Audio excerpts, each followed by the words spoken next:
Okay. Hello, everybody, and welcome back.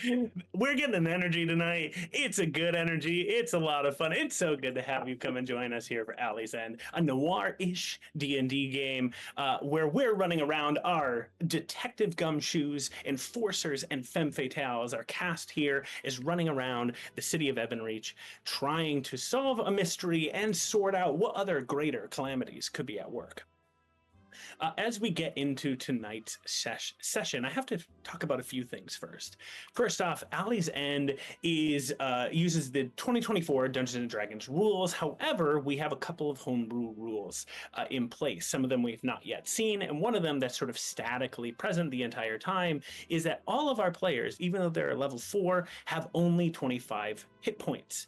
That is because in a lot of noir settings and experiences, we want things to be edgy, thrilling, and we want combat to be a little bit more on the edge of your seat. So our players cannot take that many hits.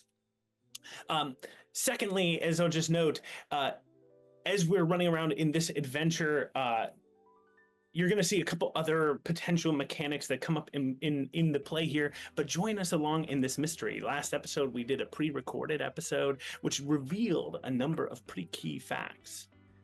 And so, investigators and detectives, let's get into it for a second. Let's do a quick recap of what exactly's gone on up until this point before we dive into our session. From the last episode alone, we saw Detective Ronnie Falls take a diner waitress from Beatty's Diner, Fanny, and take her over to St. Sebastian's Church, where you left Fanny in the care of your brother-in-law, Cedric, and the Archbishop Frost. Yeah, I feel really bad for them because Fanny is a handful. While you were chatting with Fanny and delivering her there, Fanny had talked and you kind of interrogated Fanny and learned from Fanny a little bit about how she had been being told by the Maxes, the leaders and owners of Snake Eyes Casino, sort of the bridgeway between Dockside, Half Home, and beyond. She'd been told by the Maxes that big changes were coming, that she was going to be a star. In that, with all of that being said, that there was something more happening that the Maxes was doing. She mentioned that she often gets forgotten when she's just standing in the room, which allows her to actually eavesdrop a little bit. And that the Maxes were moving crates off of a ship called the Hydra and moving them to underneath Curio University. At the same time, you also learned that Fanny had been reporting on Vic Denore to the Maxes, Vic being one of the Maxes' messenger boys. Fanny had been told to watch him, tell the Maxes what he was up to, and Fanny revealed to you that Vic was one tall milkshake of a man, and that she might have a little bit of a soft spot for him. Say that again. Ew. At the same time, you then chatted briefly with Cedric, and you chatted briefly with Archbishop Frost as well, who were both preparing Professor Luca Seeley's body for burial. You were allowed into the room for but a moment, where you proceeded to cast the Identify spell on Professor Luca Seeley's body, discovering that both Gentle Repose, the spell, had been cast on Luca Seeley, as well as the spell Speak with Dead. You were interrupted by Archbishop Frost, who came in, spoke with you for a little bit, attempted to recruit you into the church, explaining how they used to be in power and how sad he's been, and that he believes that you might be the one who could help kind of get them back on track a little bit. You graciously declined and immediately left the church as fast as possible. Dead. I left one of those little cartoon outlines of smoke. I left so fast. And ran over, going over to Professor Lucas Seeley's office over at Curio University, where you believe that you could find additionally some more clues. Ronnie, just to check, is there anything that I'm missing from what you picked up at that moment in time? I don't think so. I mean, aside from the fact that I was getting a lot of really hinky vibes from the Archbishop and the body, Yeah. I don't think so. I think that was it, though. I was really offloading Fanny to a safe place that I did not have to deal with her anymore. You then left, going over to the university, where we then picked up with Otto, Vic, and Cordelia, who were all leaving the casino. Vic announcing to the group that you have a letter to deliver on behalf of the Maxes, much to the Maxes' annoyance. You have a letter to deliver to one Cora Clearwater. Cordelia, that perked your ears quite significantly, given that that is your alter ego, and but nothing had really been resolved about delivering that letter. Mostly them, you three deciding, oh, we'll do it a little bit later. There's something more important. We have to get over to the university as soon as possible. Given that potentially Carvis Pike, Otto, your rivals, men may be showing up to investigate the place sooner than later. Rival is too generous of a word for what Pike is. That is right. I remember us having this conversation last time. Oh. I'm just saying, you don't get to become the harbor master just by being any old guy. Making your way over to the university, you masqueraded as a film crew, preparing for your next greatest film, Cordelia, and you made your way into the university after kind of navigating around a little bit, using Otto, your familiar. You made your way up into the archaeology wing of the university, where all the archaeology professors are located, picked your way through the locked door of Professor Lucasili's office, and encountered Ronnie. After briefly sharing details, determining exactly what information you all have, sharing more and more, you discovered that there was that Professor Lucasili had been hard at work right before his death, designing what appears to be schematics that he had acquired from one of his latest ventures overseas, a dwarvish schematic to build an anti-magic field device, and a fairly powerful one at that. It then dawned on you that Vic Denori had a bag full of papers that seemed to have been ripped or removed from Professor Lucasili's journal, to which Vic never looked into, and delivered right into the hands of the Maxes.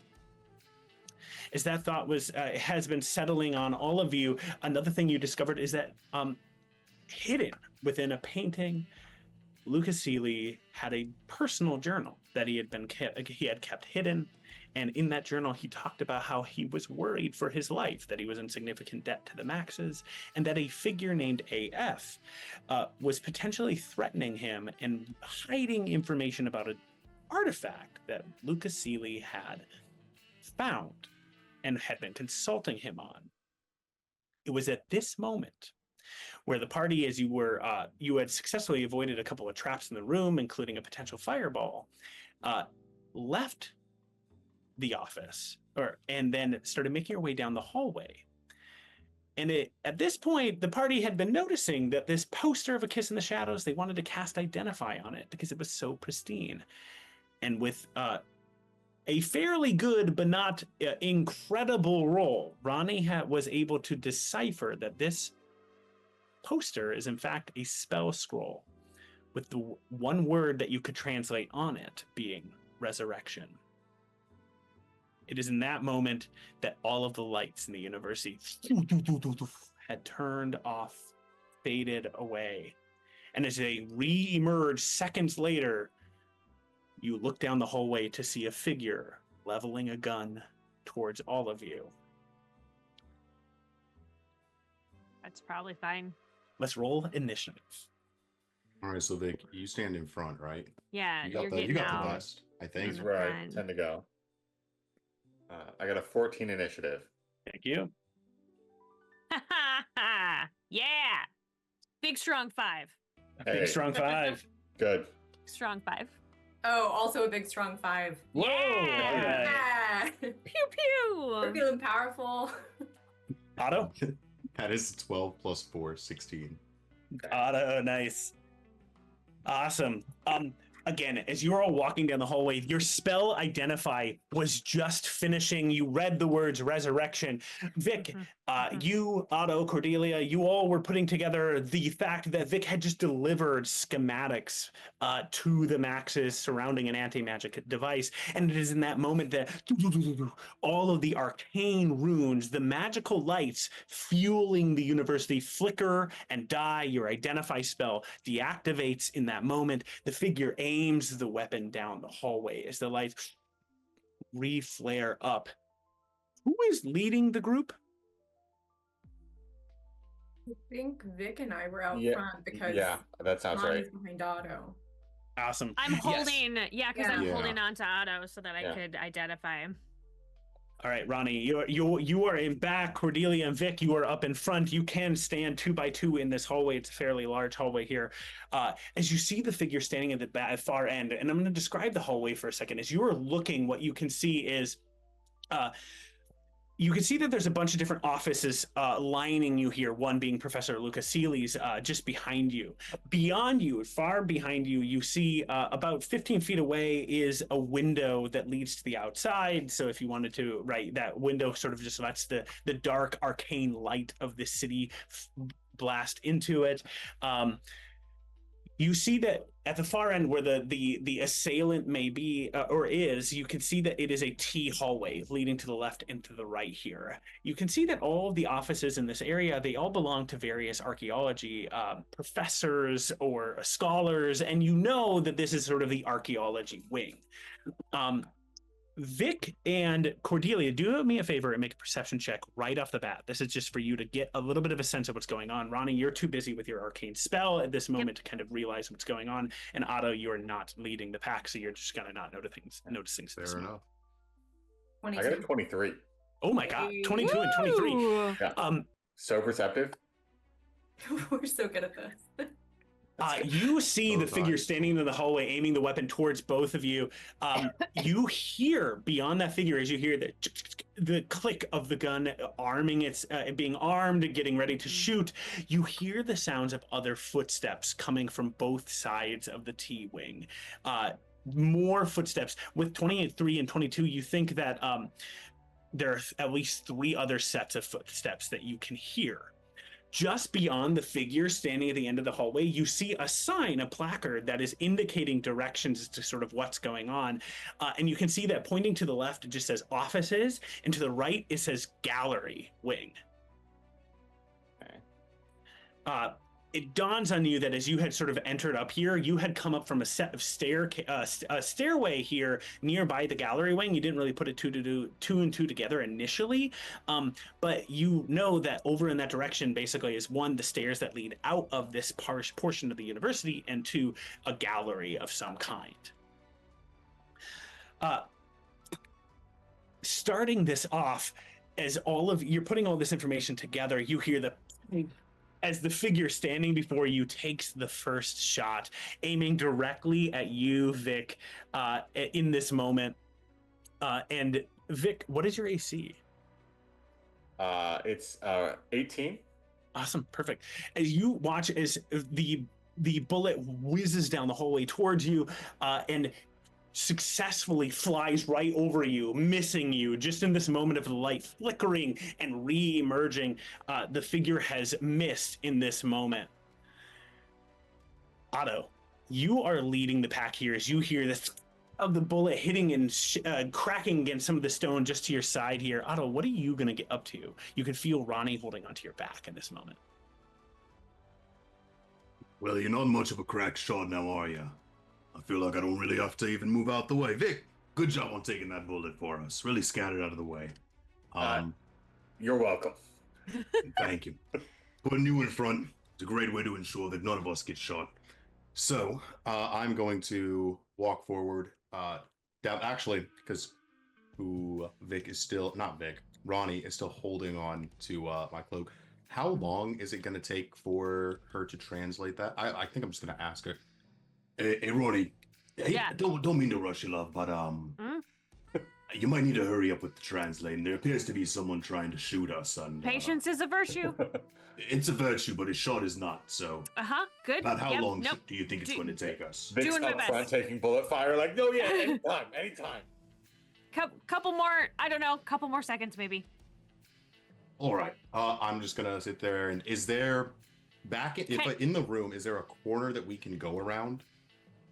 Like, in the Yes. room If you behind wanted us? to, you could just like back up and get into the room if you would like. Yes. Okay. I'm just gonna go.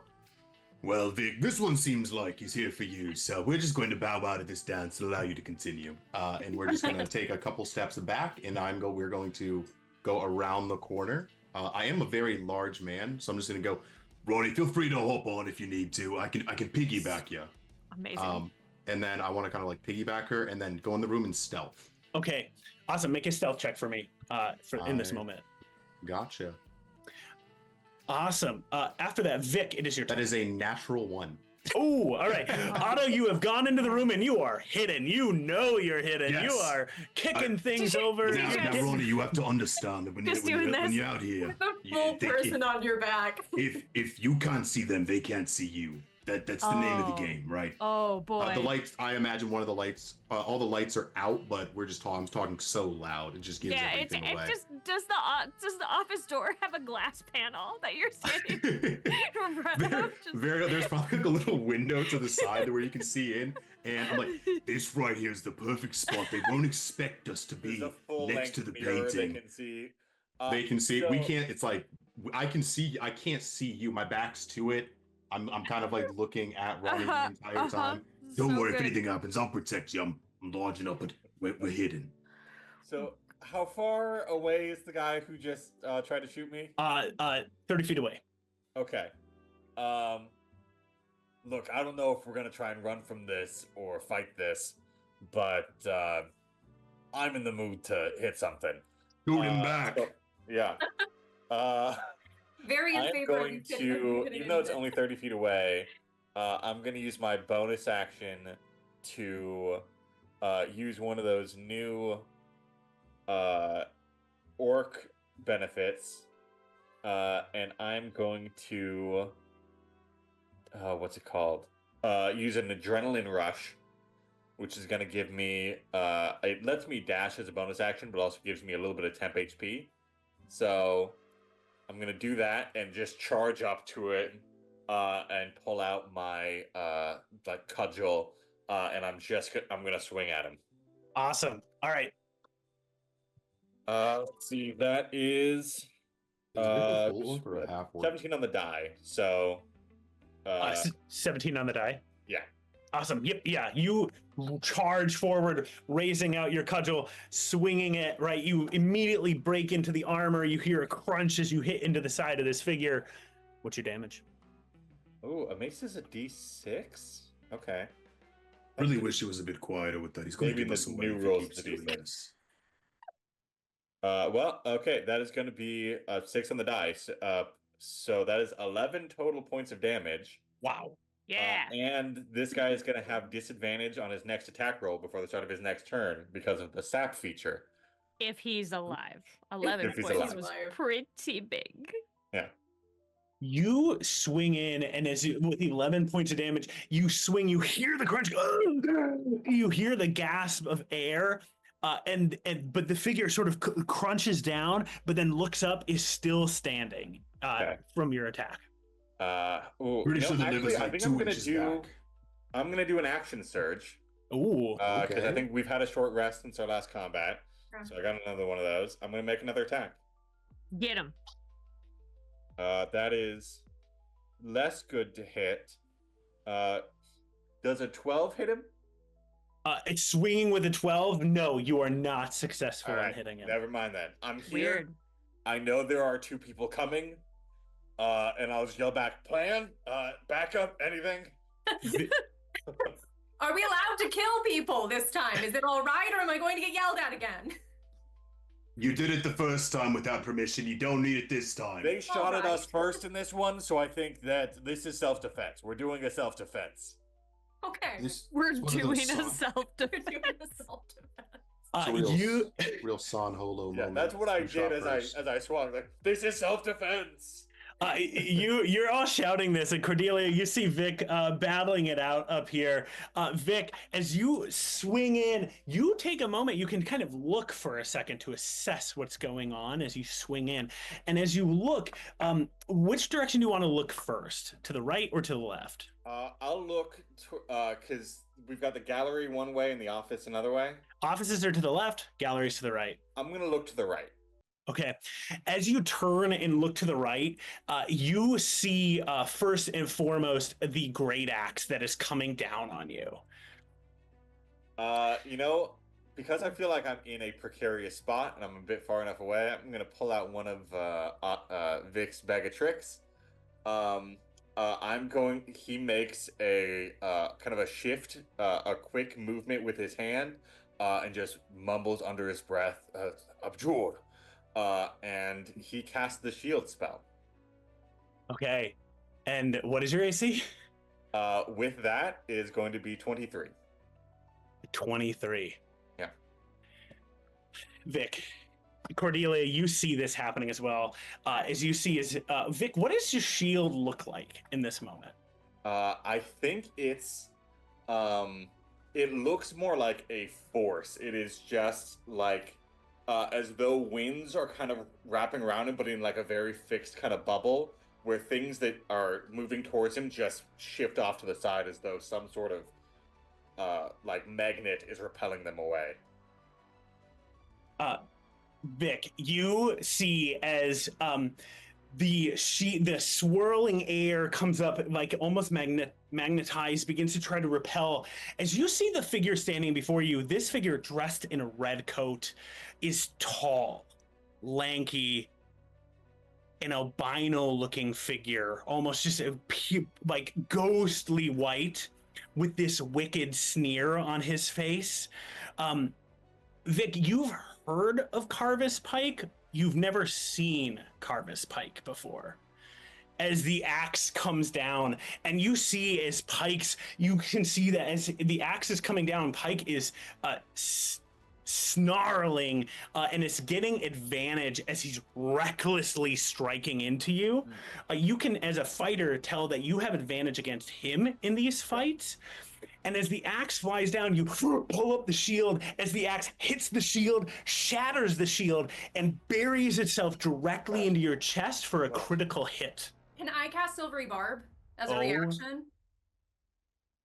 Yeah, you can. Nice. Yeah. Okay, I'm going to yell, you there! No. There's absolutely no energy, no je ne sais quoi, the lack of intimidation, the lack of ambiance, absolutely disgusting. Try that again.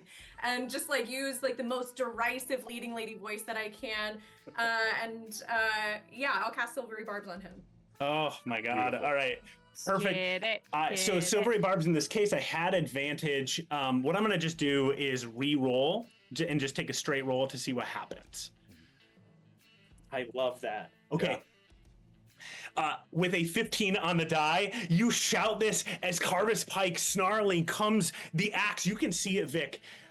What was going to happen was going to be incredibly bad for you in this moment. Yeah. And suddenly you see as you there, and Carvis for but a moment drops concentration enough for the shield to block away the axe strike in this second. You can grant advantage to someone, Cordelia, through Silvery Barbs. Who do you want to grant advantage to? Yeah, it also has to be someone I can see. So the other two are in the room. So I'm gonna shout heads up, Vic, which is very helpful after you've already been hit. The good heads up. Good heads up. You see as the axe deflects away, Carvis snarls in your direction. You see then as the figure you've struck already, a blade appears in their hand. This is also a disadvantage because of sap from the mace. Yep. Swings with the dagger. Immediately it gets hit by the shield. Your shield lasts your AC the entire round. And with a natural one from disadvantage, the dagger falls out of his hand, clattering to the ground. You then see as a woman down the left side of the hallway. You don't see, but you hear as the gunfire shoots directly at you, Vic. You basically being in the midst of all of them in this moment. And with disadvantage, you see as the bullet hits your shield and hits up into the ceiling.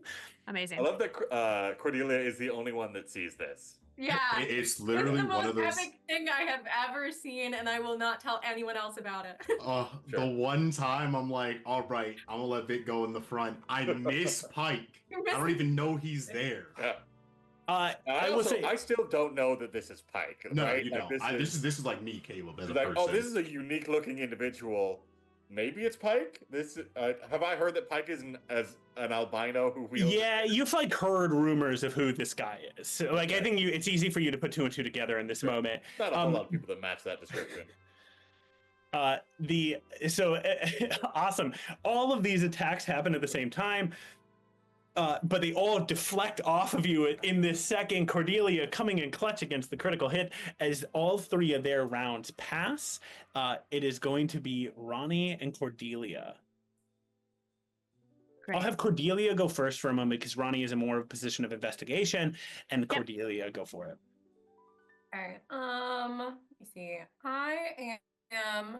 So, who can I all see in front of me right now? As you look, you can see right in front of you Vic duking it out with both just a kind of like a red this guy in a red coat and then this tall albino looking red coat looking guy. You can see the two of them. You know that a gunshot came from the left side.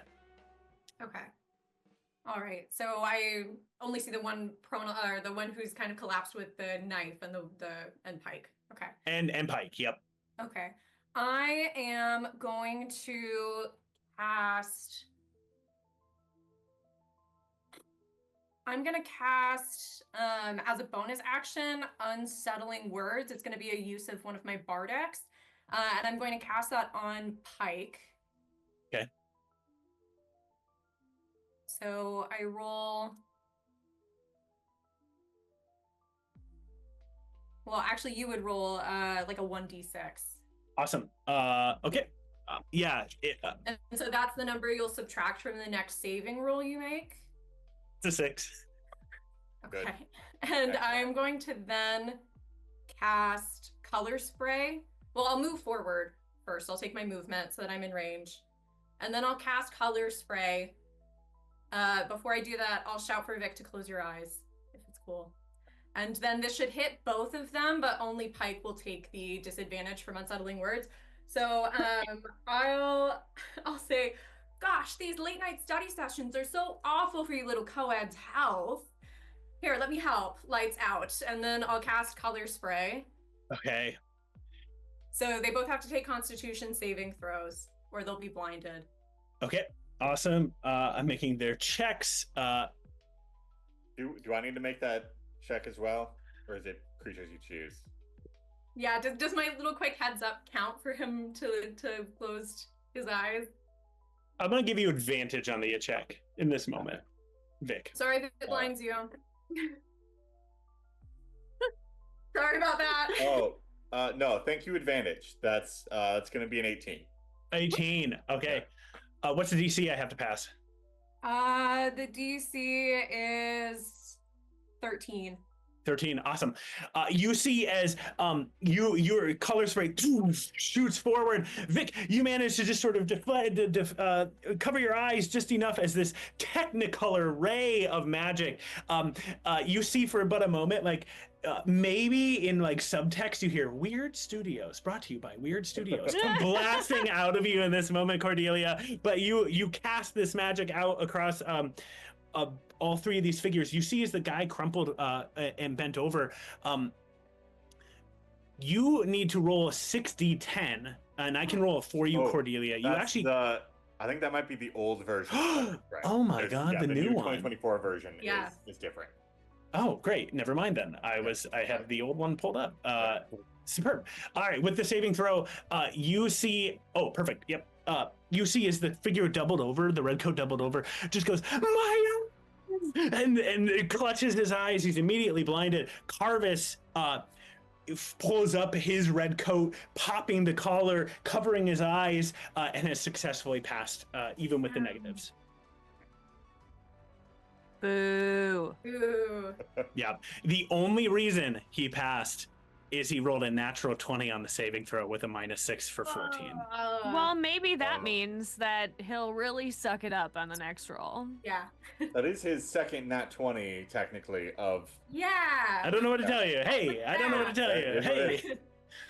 All right, awesome. Cordelia, you cast this. You've blinded one figure. Carvis Pike has managed to deflect this. In this moment, you've moved up just a little bit in this space, right? Because color spray is within 15 feet, so you're now within 15 feet of them. And Cordelia, you stop moving at this second. Is there anything else you were going to do?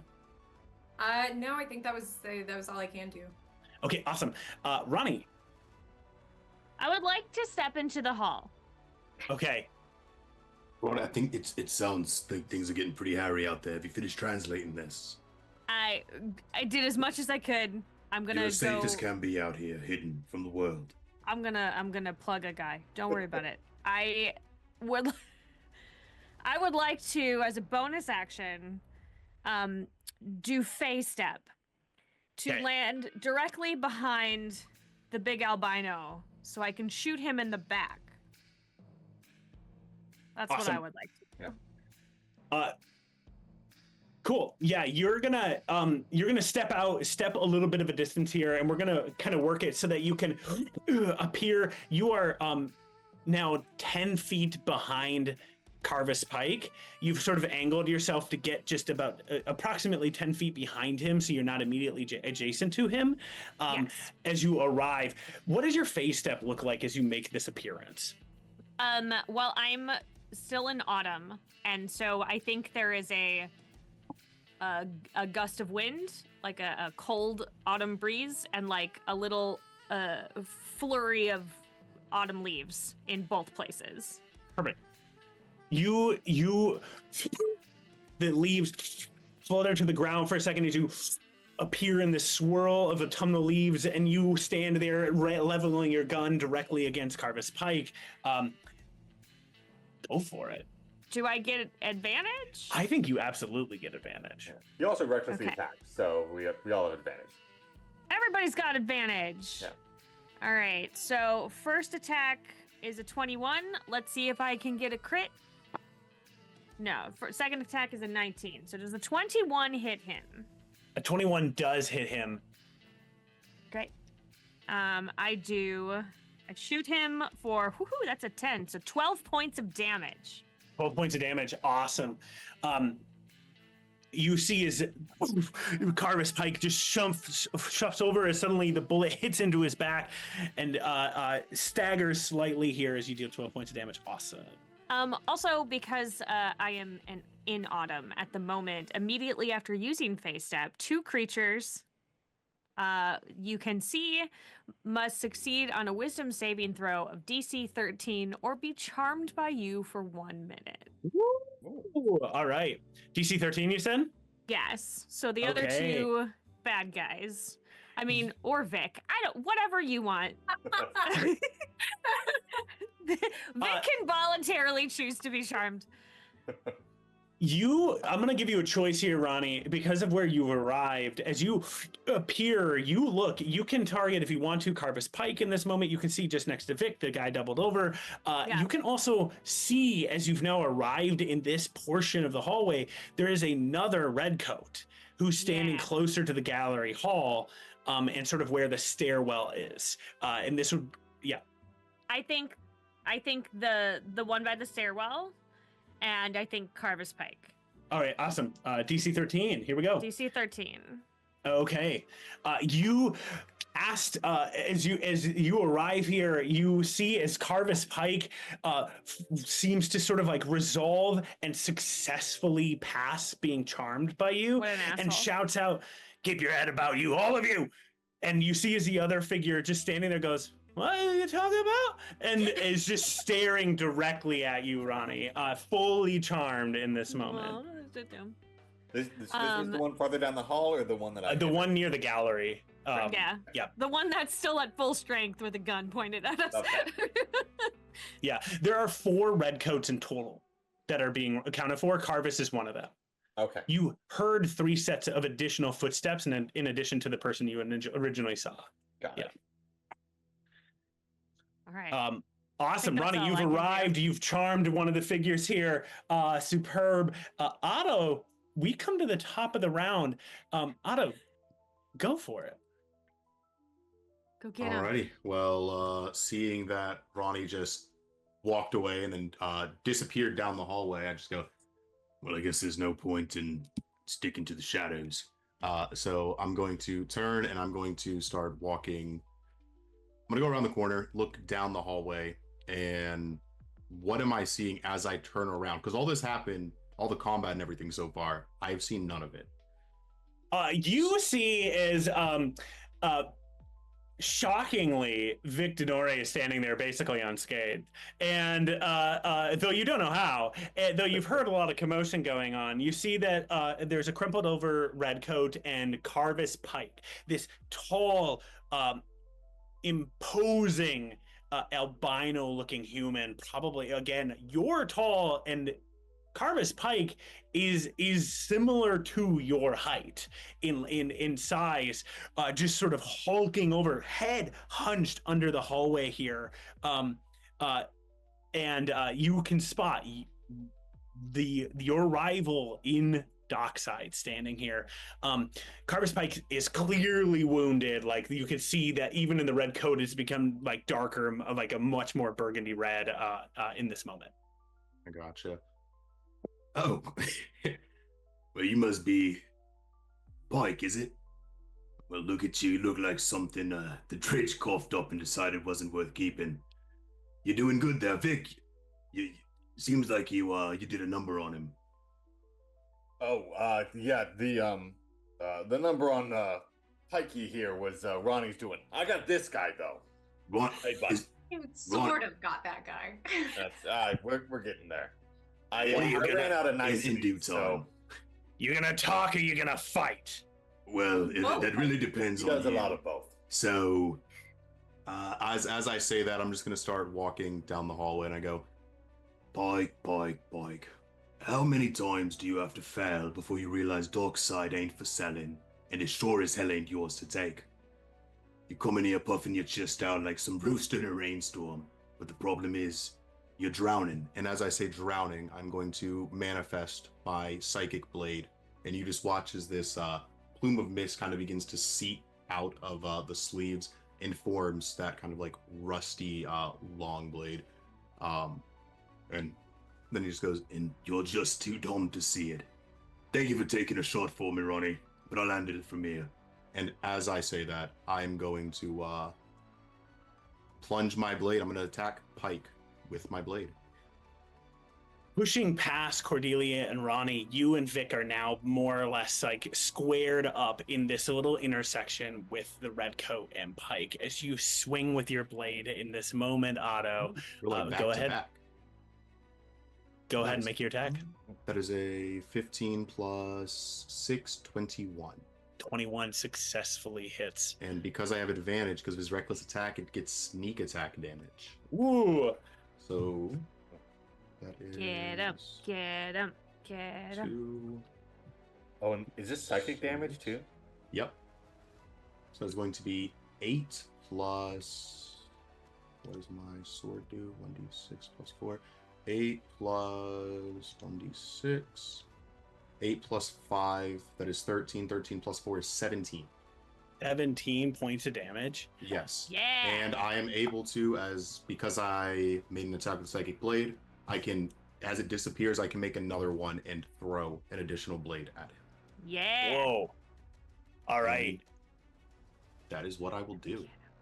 You- You step forward. What does it look like as you make this strike against Carvis Pike? I imagine it's literally like the sword goes up, and as it's up, you see the end kind of have like a faint outline of what looks like an anchor as it drops down around his neck, and it passes cleanly through. It doesn't leave a mark. It just kind of hits him and then begins to dissolve in my hand. And I go, I think that's about it here. and I'm going to try to do non-lethal damage because it is psychic damage. Oh, I mean, All right. It specifically says if it is a melee attack, you can do non-lethal damage. Rad. That is the sickest thing. Yeah. I love it. With the worst headache of all time, you see, though, as your blade slices through with 17 points of damage, including the sneak attack, you see as Carvis Pike shudders for a second, the blade kind of the psychic energy washing through him. His eyes begin to roll in the back of his head. Cordelia and Otto. Cordelia, make a insight check. Otto, make an insight check with disadvantage. Okay. 12. There's a 13 plus, what is my insight? 13 plus 6, 19. Okay. Both of you looking, you see as Carvis Pike is knocked unconscious. You, Otto, in this moment, swing through the rival that you've been facing off in Dockside, crumples to the ground. What goes through Otto's head in this moment? In this moment, it's literally like this is the first time Otto's actually gotten to see Pike, and he's honestly like disappointed. It's one of those, you did all of this, you sent people to try to kill me, you failed, you lost to an actress who killed one of your enforcers, like you got Vic out here who's getting attacked by 3 people, none of them hurt him. Like I'm hearing all of this stuff going. He got shot in the back by Ronnie. Like, who doesn't notice leaves in the wind blowing behind them in a hallway of a school? Like, he has no situational. It's just very, very disappointed. It's like he kind of equates to like Pike is just driftwood in a current. Like, he has no agency over his life, and this is just part of the core. And so as he's unconscious, it's one of those, Otto's not even interested in the rest of the fight. He's gonna grab the back of the coat and he's dragging him back towards the other room where Awesome. We just had it. And Okay. I do have the racial thing, powerful build, so I'm 1 sarge larger. So I'm considered to be 1 size larger. when Yeah. pushing, pulling, and doing things, if that helps at all. Otto, you grab, you've moved up, so we're going to get back to your turn here in just a second. Cordelia, I'm going to send a secret message to you via the Zoom chat Ooh. Ooh, okay. in this moment.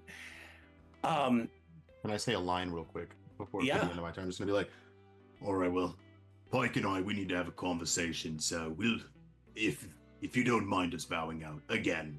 and then everything else. Yeah. Perfect.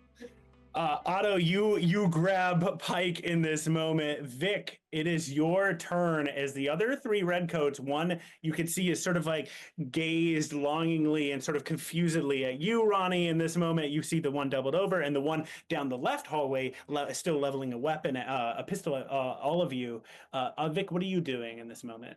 I'll look at the one doubled over next to me and just kind of like lean down a little bit. Yeah, my associate there is off to have a conversation. Are you feeling chatty? And then I'm gonna hit him again. So, Awesome. do I have advantage on him for he's blind, right? You do have advantage. He is blind. Yep. Oh, I just feel so bad for this guy. Like, I have this image of Oh, he comes dude. in, he goes to hit you, fails, you punch him in the kidney, he falls over, he gets color sprayed in the face, just brought to you by, and just blinded, and you're just, hey man, it's all good. Like, your boss, he's gone, my associate's gonna talk to him. Can we have a conversation? And you just start punching him. Yeah. Bam. He's, it's like I'm a gonna do try and you knock need a his teeth reason out. to cry type like moment. That is a dirty Oh. 20 to hit. A dirty 20 to Yeah. hit. Yeah, success. That is going to be 9 points of damage. 9 points of damage. Superb. Okay. I think You succeeded see on with that. this second bludgeon, this figure crumples to the ground, killed in this moment. I think you might have Yeah, succeeded yeah, on teeth kinda creating scattered that sense about. of frailty with the 25 HP. Yeah. Yeah, rip. I am then going to kind of look at the one left that is not charmed, and just kind of walk up to them like, "What about you? You want to chat? Let's have a chat." Are you trying? Actually, I think this one is a little bit more genuine. Of like, you can end up like him, or we can actually chat. Or we here. could talk. I can tell Cordelia to get the daggers. Awesome.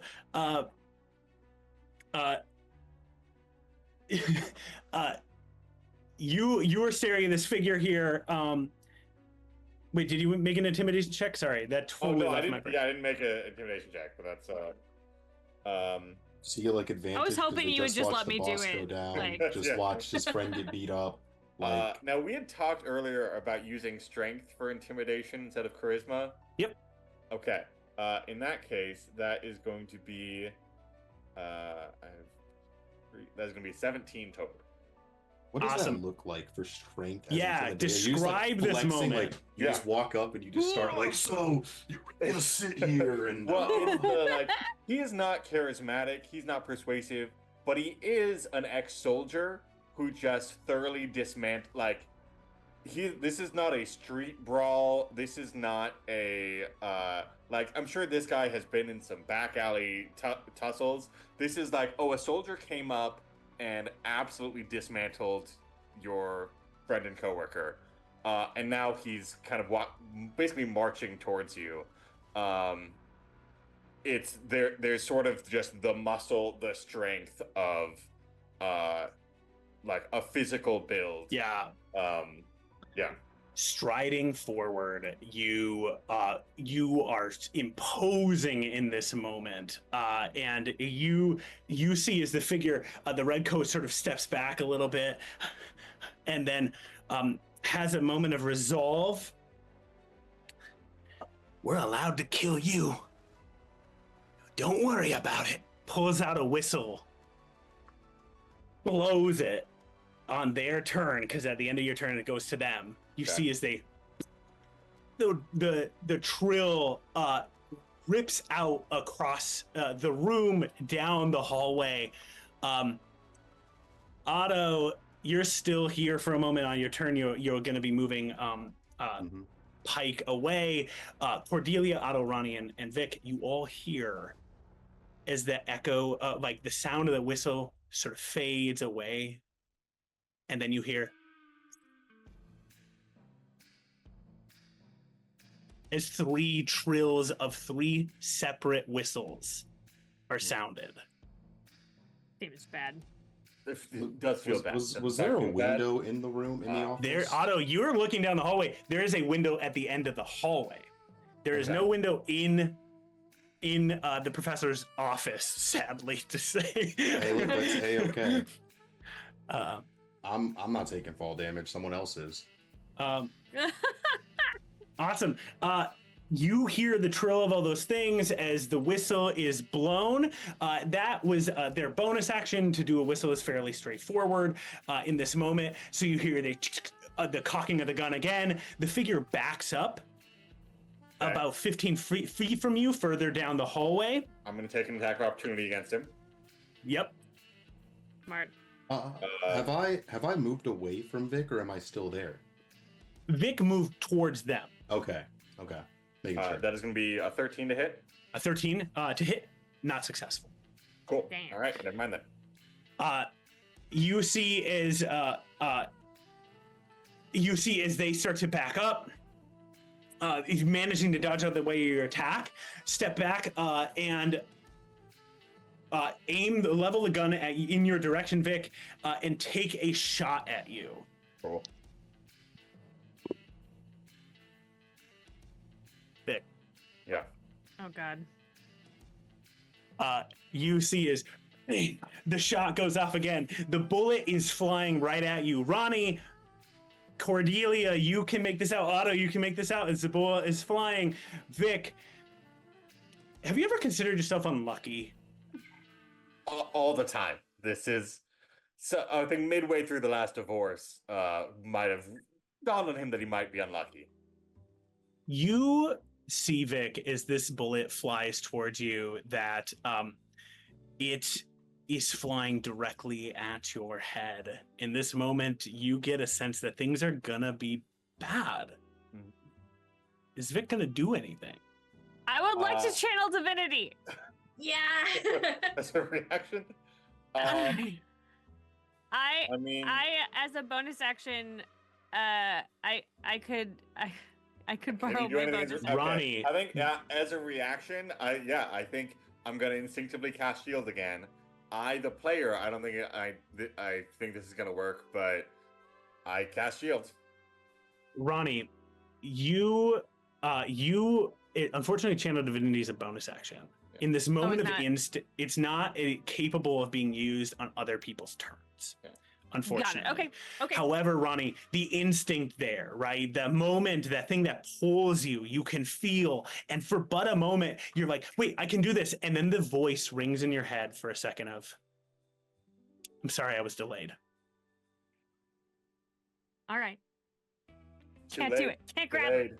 It's okay. Vic is famously hard-headed, so Oh. Okay. Cordelia, it has not yet been your Feel turn, like so I'm you don't way have a too out to reaction go yet through to it. jump in this moment. So you watch what is happening here as Vic, you pull again the magnetism of your shield in the second. Remind me what your AC becomes with the shield. 23. 23. Yeah. Vic. Yeah. With a natural 20 on the die, Oh God. Stop that. Yeah. the 23 successfully deflects the critical hit. Can you do? Okay. Hey. I assume, right? Because it's an attack roll. It's not. It's. Yeah. Would we I follow mean, the same logic as skill Nat checks 20 here? Nat I mean, 20s I usually don't always rule that a nat guarantee 20 success. hits no matter what. But if he only has a +2 modifier, and you want to say that misses, who am I to argue? Yeah, no, take it. The DM has spoken. No backsies. No I taking kind of like backsies. the moment here, and I'll live to regret it later. And I'll chat. Go Okay. after me, whatever, and we can correct this another day. But I'm gonna honor your use of the shield in this moment. You are making a guess as to how good or bad this is Yeah. gonna go. This man is a terrible shot. I'm just letting you know you passed up the opportunity to play Shug just now. He gave you an out, and you and shut I the may door. live to regret that. So And you may but- live to regret it. Yes. With the shot ringing forward, it hits the magnetism of your shield for but a moment, and you see as it ricochets away. Superb. The redcoat continues to back up a couple more feet and is getting close to Vic. You see an open door down that hallway, Okay. one of the other offices. Yeah. The redcoat, who is charmed by you in this moment, Ronnie, turns and is sort of just like looking at you and goes, "What's going on?"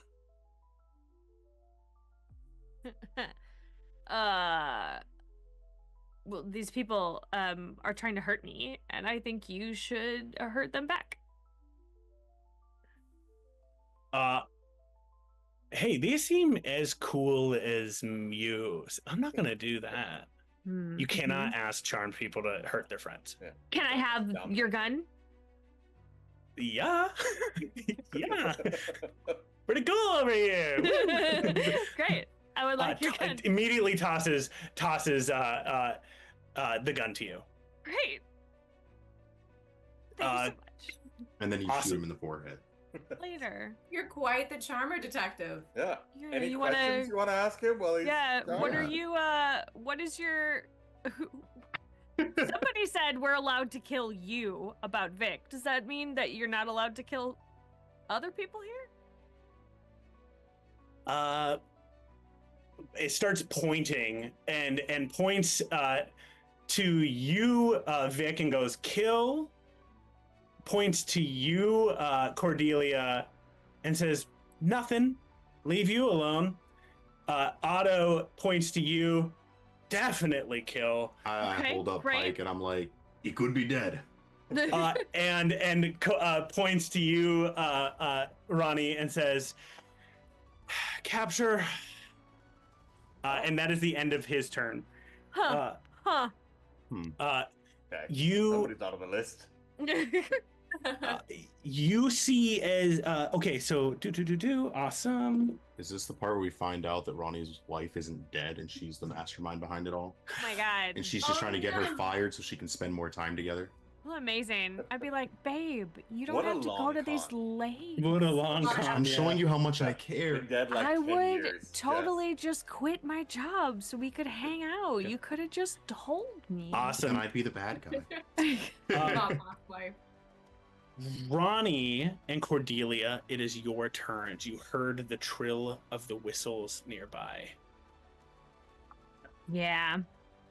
And is that guy still in the one that's going towards the door? Is he still in the room?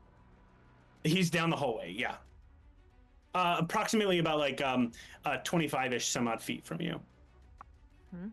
Good. Quick question. Earlier I sensed that something was off with the situation. Was that that there were more people coming? Yeah, you received the private message that I sent to you. What did it say? It said only because you are an actress you know something is amiss in this situation, but I couldn't say anything until my turn. Right. So Cordelia, you have this sense something's wrong here. And it's more not so much like if an investigator you could sense that something's amiss, I've missed a clue in some way, shape, or form, right? And maybe for Vic, it's like I missed something perceptively in this moment. For you, Cordelia, you've been on a stage before. Yeah, we're being set up. Something's amiss here, and that's all I can say to you. I'm going to let you make the assumptions you need to make here. All I can inform you is that you, in your gut, know I've done fights before on stage. What's up? Okay. So I'll kind of relay the gut feeling that something is wrong to the group, and just I'm not really sure what it is, but something is off. This is I don't know, really theatrical in bent, and I don't like the looks of things. Should we leave or? Quick question. I know you had us do an insight check. What was the results of it? You don't it was sort of to see what you would pick up in a certain moment. Cordelia is the thing Cordelia has is the result of it. Otto, you were unsuccessful. Cordelia is getting it crazy. Cordelia is getting it particularly for a role that she plays, like her training in a different way here. Oh yeah, we're on. It's two. I was thinking insight for something else to see if I would ask on my turn. It's all good. Like yeah, you're good. Trying to plan. Yeah. Is this not actually Pike? That's what I'm thinking, because for me, I'm just like in my head, both as Otto and as Caleb the person, I'm just like so we've been ambushed basically. This is too coordinated. You mean to tell me we show up here and now they have not one squad of goons that attacks you right when you come out the hallway and the lights shut off, but they have a whistle with 3 other, which I'm assuming is going to be about 3 to 4 people. So we have about 12 other people coming our way, 9 to 12 anyways. And it just seems something seems a little bit sus. Pike, honestly, he's a disappointment. Like, this is not the fight or showdown that Otto expected. Granted, Otto's a bit disillusioned with how fights go, because normally it's not as grandiose as they make in the movie. Normally it's dirty. Normally someone like hits them with a rock and they fall down and it's kind of just done. But I don't know. It's just not it. But mine's related to Pike. I'm just like, I don't think that Pike is Pike. There's something wrong with him. Okay. What are other people thinking here in this moment? Cordelia has revealed this, and Cordelia and Ronnie, it's going to be your turns. I'm just going to invite, what other assumptions are being made?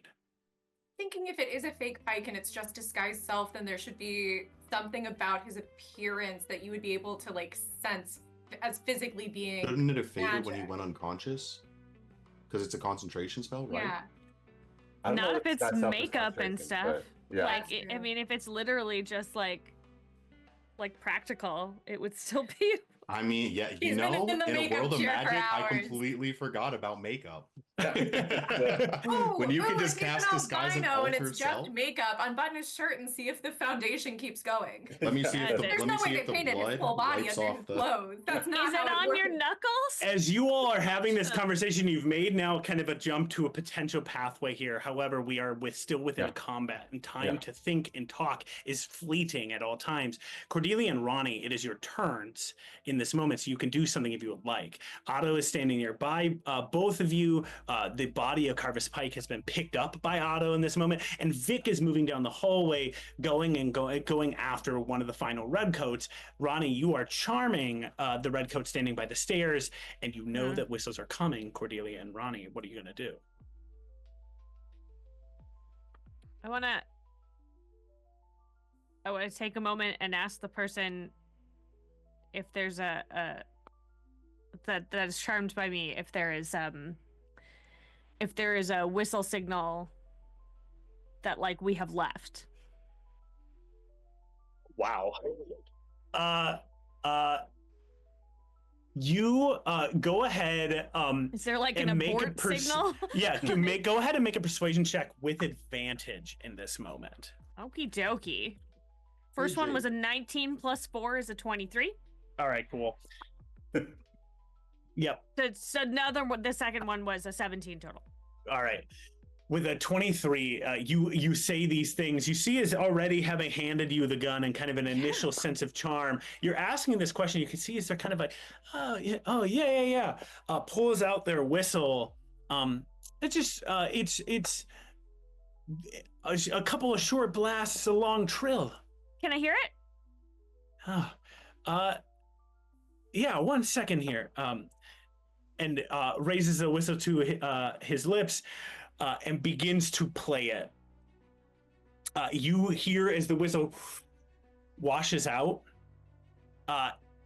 and you hear there's but a beat here in this moment. Cordelia, you're going to go at the same time here before I have the whistle conclude its echo. Okay, so the person who shot, the goon who shot at Vic is still in the hallway as well. Yeah. Right? Okay. Seeming to go into a room. Yeah, about to go into a room. They're about to go into a room. I am going to say not so quick, cutie, and then blow a kiss and cast Ray of Sickness. Oh. Excellent. Doing so, I'm going to have you just like move up a little bit, right? So you're now within the hallway here as you take and turn not so quick, cutie, and you blow this Ray of Sickness. What do I have to do? So I got an 18, so I had to roll to hit. So does 18 hit? 18 successful hits. Okay. And then I rolled 14 points of poison damage. Oh my god. Oh. You see as they are on their last leg. You see as the Ray shoots forward, smashing into them. You see the immediately throw up all over the floor. Snot is coming out of their nose. But they are still standing. Absolutely revolting. Gross. Okay. Then I will.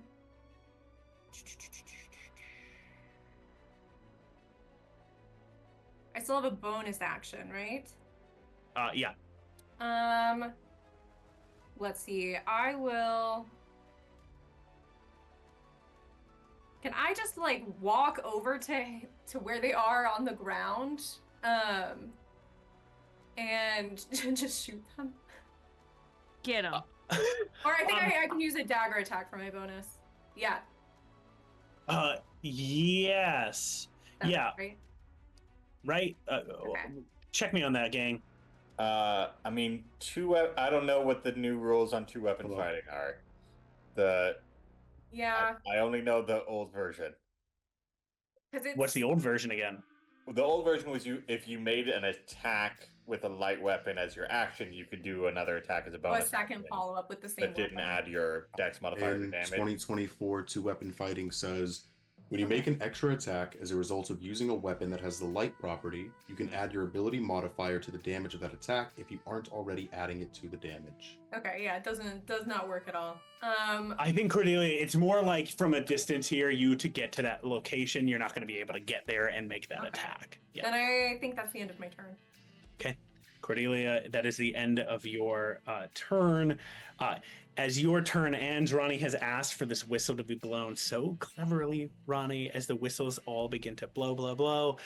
You hear as the echoes come back, the whistles begin to blow. You hear what sounds like kind of 3 short trills and then a long trill, which is what was the signal that your charmed redcoat has done. You hear it ring once. It rings twice. You hear as the third one begins to ring and then is cut off short. And you hear the shriek of the whistle instead. We should Okay. maybe go. Yeah, well, going feels like a great plan. Bring you a Pike? grab Pike's axe, Yeah. by the way.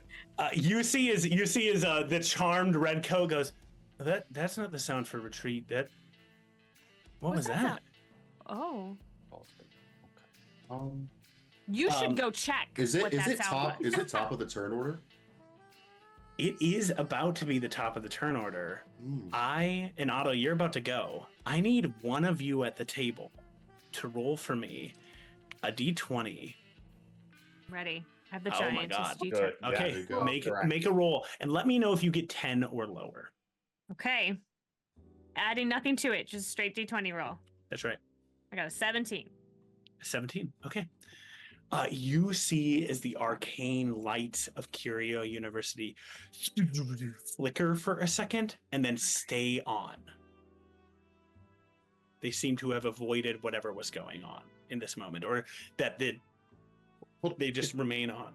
Can you what lights? What kind of lights are these? Arcane. Yeah. Arcane lights that are powered by magic that just so happen to be flickering with these bursts after we found out about a blueprint for anti-magic field materials. Oh, yeah. Wild.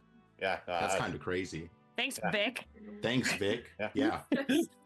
I didn't do that. Okay, that's a You different. said it was first love thing. letters, Vic. Yeah. They didn't build it in the half an hour that we left, right? You don't know that. Okay. Know that. Otto, it is the top of the round. What are you going to do? There's still one person, right? One charmed person and one person down the hallway that you can see That Otto has backing has into the door with the whistle that they're gonna blow again, so that way Yeah, they that alert one- that No, things are isn't not that clear. the puking one? Yeah, he's Yeah, oh, puking. yeah. Is he He puking? can't blow a whistle. Well, He's real bad. puking. All right. Well, so Take him out, though. this is something I want to ask, right? Yeah. I want as a DM, what is the limit of prestidigitation? Because I can clean or soil an object or something within a 5-foot cubic feet of space. If he's wearing makeup, can I clean it with prestidigitation off of him? Whoa. Oh. That's fun. I did that. I dig it too. I mean, Yeah. who am I to stop you? That sounds rad. And if he Alright. doesn't have makeup on, then you just like gave him Then I a have really him. nice bath. Yeah, then he's Pores nice and are clean. cleansed. Just that's yeah, fine. tenderly bathing him. I'm just gonna Yeah. look. I'm gonna look at you guys, and then I go, Well, those whistles didn't sound too nice, and it seems like we might have company soon, so we best be getting on. But first, I have a sneaking suspicion this might not be old Pikey Boy, and if it was, well, he's the disappointment his father always said he was. and I'm gonna cast prestidigitation to see if I can clear the makeup off of him. Otto, make for me a perception check. Alrighty, perception.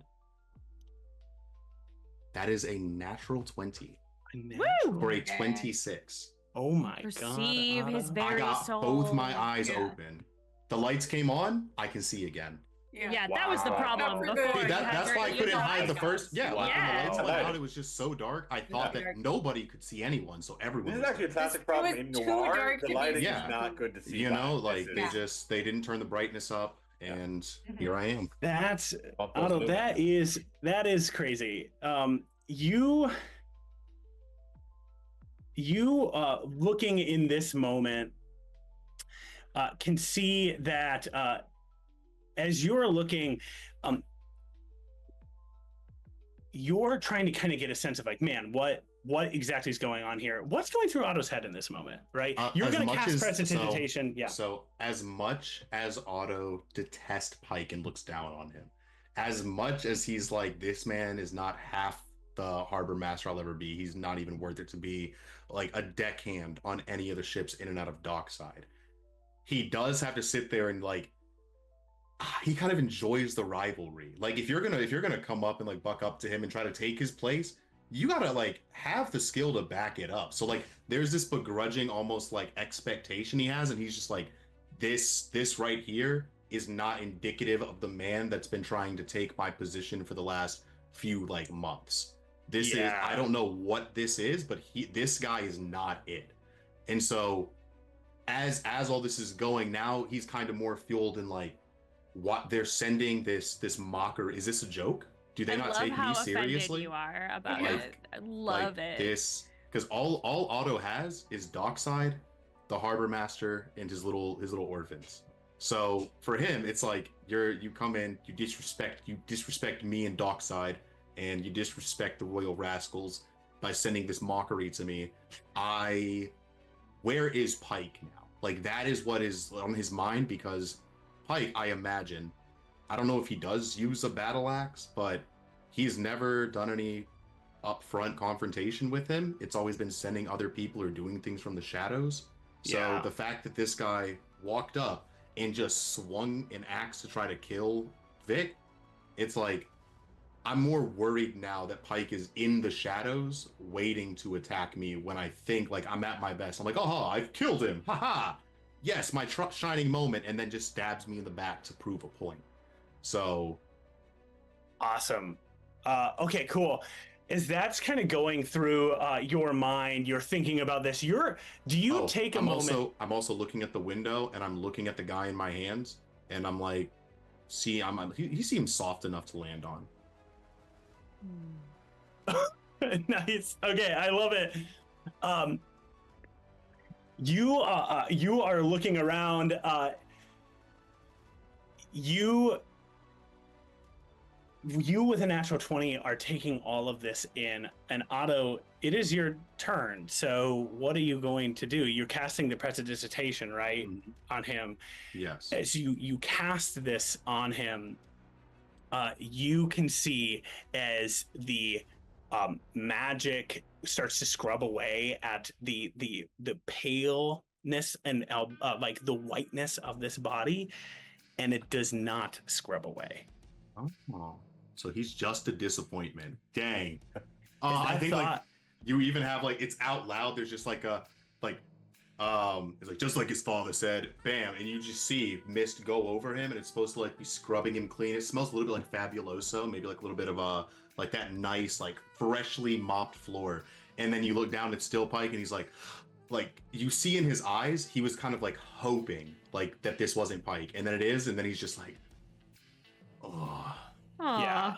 man, Yeah. like it's just oh man. And so he walks and he goes, All right, let's see if you'll be better used to me at least this way. and I'm just gonna I'm gonna pick him up, and I'm gonna go, See you all on the way down.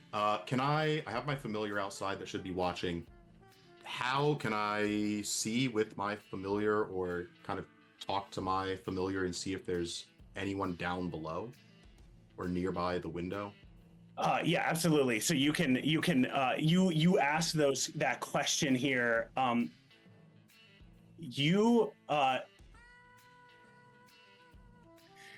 You see, as you are asking this question, that your familiar responds back to you, and you're asking from down below by the window. Is that correct? Or I'm just trying. Yeah, I'm basically like, I don't know where it is right now, so I'm giving you full everything as Yeah. DM.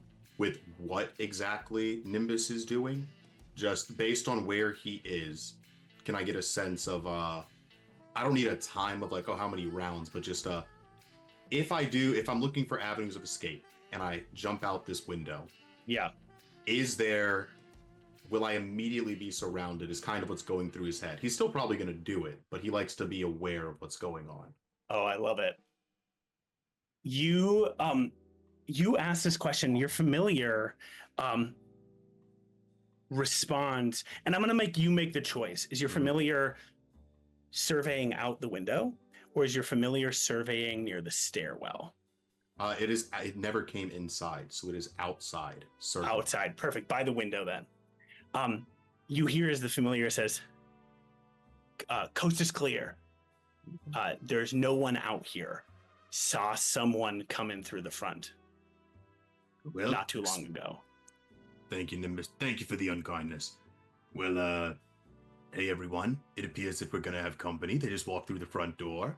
If you would like to go greet them, feel free, but I think I'm gonna take the expressway down. I'm going to then sit there and go, if you need some rope, and I drop it from my bag. I've had it, but I'm going to take another way. Otto, what you don't see, nor the rest of my cast, is that right now on our stream, the world has gotten very dark. It's very gray and white. It's very black and white. As Otto, you turn this moment of what a disappointment. This guy who was my rival with a nat 20 perception, Otto, what's about to happen to you won't be with advantage. As you turn, dragging Carvis Pike with you.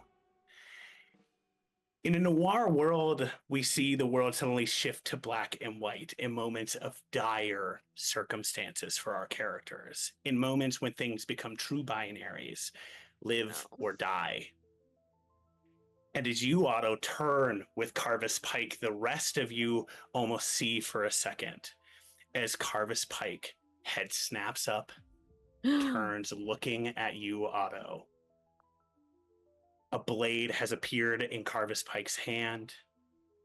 You see it dripping with some terrible ichor, the three of you, before it plunges into Otto's back. I knew I should have thrown that second blade at him and brought This it back is up. not with advantage. This is not with advantage because of your perception, because of your awareness. And Otto is an innate individual. Although you are not in dockside, you do still have blind sight in some way, shape, or form. The ability to sense when something dangerous is coming towards you, even if it's not the creak of wood at dockside, you can sense it. And the danger that is coming towards you in this moment is significant. I am now going to roll to attack you, and I need you to tell me what your AC is. 16. no. A 16. As the blade strikes forward with a 17 on the die, Otto. How it goes. The blade. Can I do silvery barbs again? Like I've had an action. Can I? So I've done like a whole round of Been combat. around, Do I have yeah. another reaction? It's a new round. Yeah, if you want to go for it, Cordelia. Yeah, I'll You cast see a silvery barbs world again. of black and white, Cordelia. You know the danger silvery here. barbs. I like to imagine that anytime it goes black and white, it's literally Cordelia back on stage, like she's seeing it in a cinematic. Oh, for us, it's Yeah. normal. For her, it's like, this is the moment. Yeah, I'm going to yell out, "What an absolutely overused cliche!" and cast silvery barb. Cordelia, you cast silvery barbs in this moment. I'm gonna make a call here because I want more for the intensity of what is going on. We're in a moment of black and white, one of our mechanics of life and death in this moment, or potential life and death. It feels almost rude of me to roll this die off screen Oh, because of the steps you are taking, Cordelia. Yeah. And so I wonder if you would be willing to roll this die for me. So, yeah. You are the one holding what's happening here in your hands and calling it out. Yeah. So just Yeah, reroll surely I it. don't take Modify. 25 points of damage off for it. Roll a 20, a Okay. d20. And I'm giving the advantage part of silvery barbs obviously to Otto. So you'll Yes. get that for your Thank you. your next saving throw. Right, your death save. Yeah. Yes. Let's say for that. that death save. 7. A 7. Okay. With a 16 AC, a 7 is too low. You see, as you Oh. shout these words for a second, suddenly the world of black and white vanishes. It begins to fade as you return, as the blade swings wide, your magic pushing against it in this moment. It dawns on you for a moment here, Cordelia, that had the anti-magic field had been triggered again, things might have felt also very different in this moment. As the blade swings wide, and you see as Carvis Pike misses, looks up at you, Otto, and goes, "Damn." And I just go, Damn indeed. and I'm going to toss him out the window. Hell yeah. You see as the window flies because of your strength and power. You do. I'm not going to force you to make a roll in this moment. As you see Carvis Pike fly through the window into the dark. You hear a beat, another beat. Nimbus is outside of the window, so I have eyes on him if he tries to run. You, yeah. Nimbus is watching. Do you go to the window? Oh, I'm following after him. Oh, jumping? Yeah, like it's literally like I'm throwing, right. I'm jumping, and I'm going to just land on top. Like I'm going to attempt to acrobatics and land on him. Yo, let's Like go. I'm leaving it at that, and we are. You don't sit there. Like, how are you gonna pretend to be? You can't fight me one-on-one. Like I don't think you understand how mad. Like he is. He's pissed. Like he's incredibly just like. This is. I don't. He's yeah. Superb. And I want to note, just sort of mechanically, we're having Otto's actions and Carvis, because Carvis held an entire turn in sort of some actions like that attack. We're having them play out very similarly in this moment in time, or kind of happen on top of each other. As you make this acrobatics check, you jump out of the window. As you are flying through the air, you see as Carvis turns, kind of twisting in the air, and says, "I'm unkillable, boy. I have the power of life or death on me." As you fall, You're gonna wish you were able to die when you're beneath the harbor, beneath the waves. There are worse fates than death for you below the dredge. you see as you're both falling, your boot manages to step on Carvis Pike's chest in this second. You then see as you both hurtle towards the ground. You are large people. And Vic, is there something you were going to say? Oh, no. I'm picturing it and it looks very cool in my head. You are flying through the air as suddenly you both get millimeters from the ground, and you, Otto, see as your boot smashes through Pike. In this moment, Pike explodes in water. Interesting. And as he explodes, you hear the voice going, "Your toll will be paid, Otto." And splatters across the entirety of the grass, just water spraying. Knew I shouldn't have been cheap with Zephyros, man. Like, I swear. The one time, I forgive to get that man tides one time, and suddenly he's sending people to kill me. That's not fair. Otto, make an Arcana check for me. That is not something I do. I do certain things well. This is not one of them. You'll get lucky. That's just a flat 10. 10, Flat no 10. modifier. The Otto. least funny number. You don't exactly know what happened. However, you think that one of your more arcane focused comrades, if you describe what happened, may be able to figure out what went down. Yeah. Okay. As you stand there for a second. I stand there. I look around. I imagine there's no one on the way. And I imagine, because you said there wasn't, like, coast was clear. Right. And I'm just gonna kind of wait. I already used my main action. I'm gonna say that I imagine the bonus action is going through the window with this dude. Used my movement. Yeah, so I'm kind of down here. I'm covered perfect. in whatever Pike had or was. You are looking around, water sprayed everywhere. You beneath this. survey what's happening. The other three, let's come back to you. So that was the top of the round. Vic, it is going to be your turn. Coming up then shortly will be Ronnie and Cordelia. So we've got one sort of lackey left who's in rough shape, but if he goes right after me and he's got that whistle. So yeah, I'm gonna do the same thing. Yeah, Make them eat it. I gave you the chance to talk this out. Now we're gonna switch to a different language, and I'm going to try and just Go for knock him down. No, I'm killing this guy. We're going lethal. Get him. Oh yeah, that's for sure gonna hit. That is a 22 to hit. They have 1 HP, Vic. Okay, well then. No, roll more. Keep doing the damage. Yeah, Let's see keep how going. much overkill this is. Kill. Do they also turn into a puddle of water? Yeah. Yeah, as I just basically I think I cave in this guy's chest a little bit. Yeah. Yeah, just breaking some way.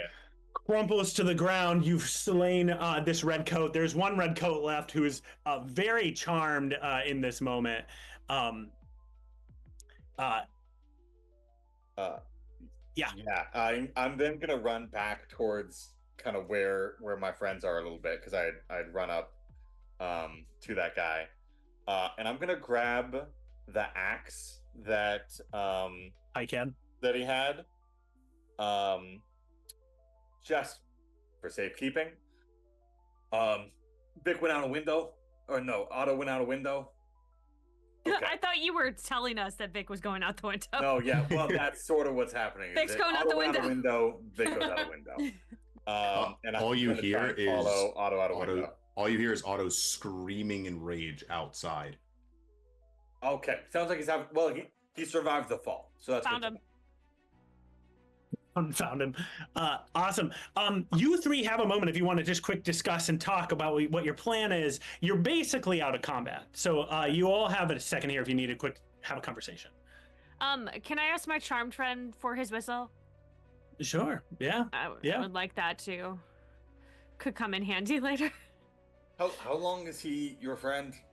1 Minute. minute. So I probably have not a super long time. Probably like I'm gonna 42 seconds. Yeah, I'm gonna tell him that he should go home and like you look tired. Have a nice cup of tea. I'm worried about you. Okay. And when you get home, you might think, hey, some bad things happen. Just remember, you didn't end up like your friends, and that's great news for you. Hey, don't Ow. worry about him. He's cool. You know what? Glass half full, right? Yeah. Glass half full. I would say 3/4 Yeah, full. This absolutely. is the most full glass you've got. Yeah, Mhm. make it full of tea. Go home. Yeah. See ya. Bye. Originally, we kind of left the professor's office as is. How do we feel about doing a little bit of light vandalism to making sure that nobody can find anything that we may have accidentally left behind? We want to set it on fire? I do want to set it on fire, yes. I figured. Yeah. Can I use minor illusion to like talk to the portrait? Like, because I can throw my voice Oh kind my of God. like minor illusion 30 feet. So can I do that into the office to trigger like 3 false passwords? Absolutely. Okay, then I'd love to do that. Vic.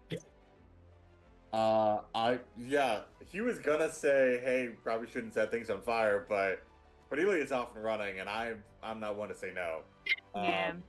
So yeah, And then out the window. I'm gonna follow Otto out the window. I'm going to, just as a precaution, hopefully I don't need to do anything else tonight because I'm tired and out of stuff. Tapped out. I'm going to. I've got the axe. I'm going to cast Disguise Self and disguise myself as Carvis. And then I'm gonna jump out and run. Oh, okay. Yeah. Oh no. Are you gonna tell Otto?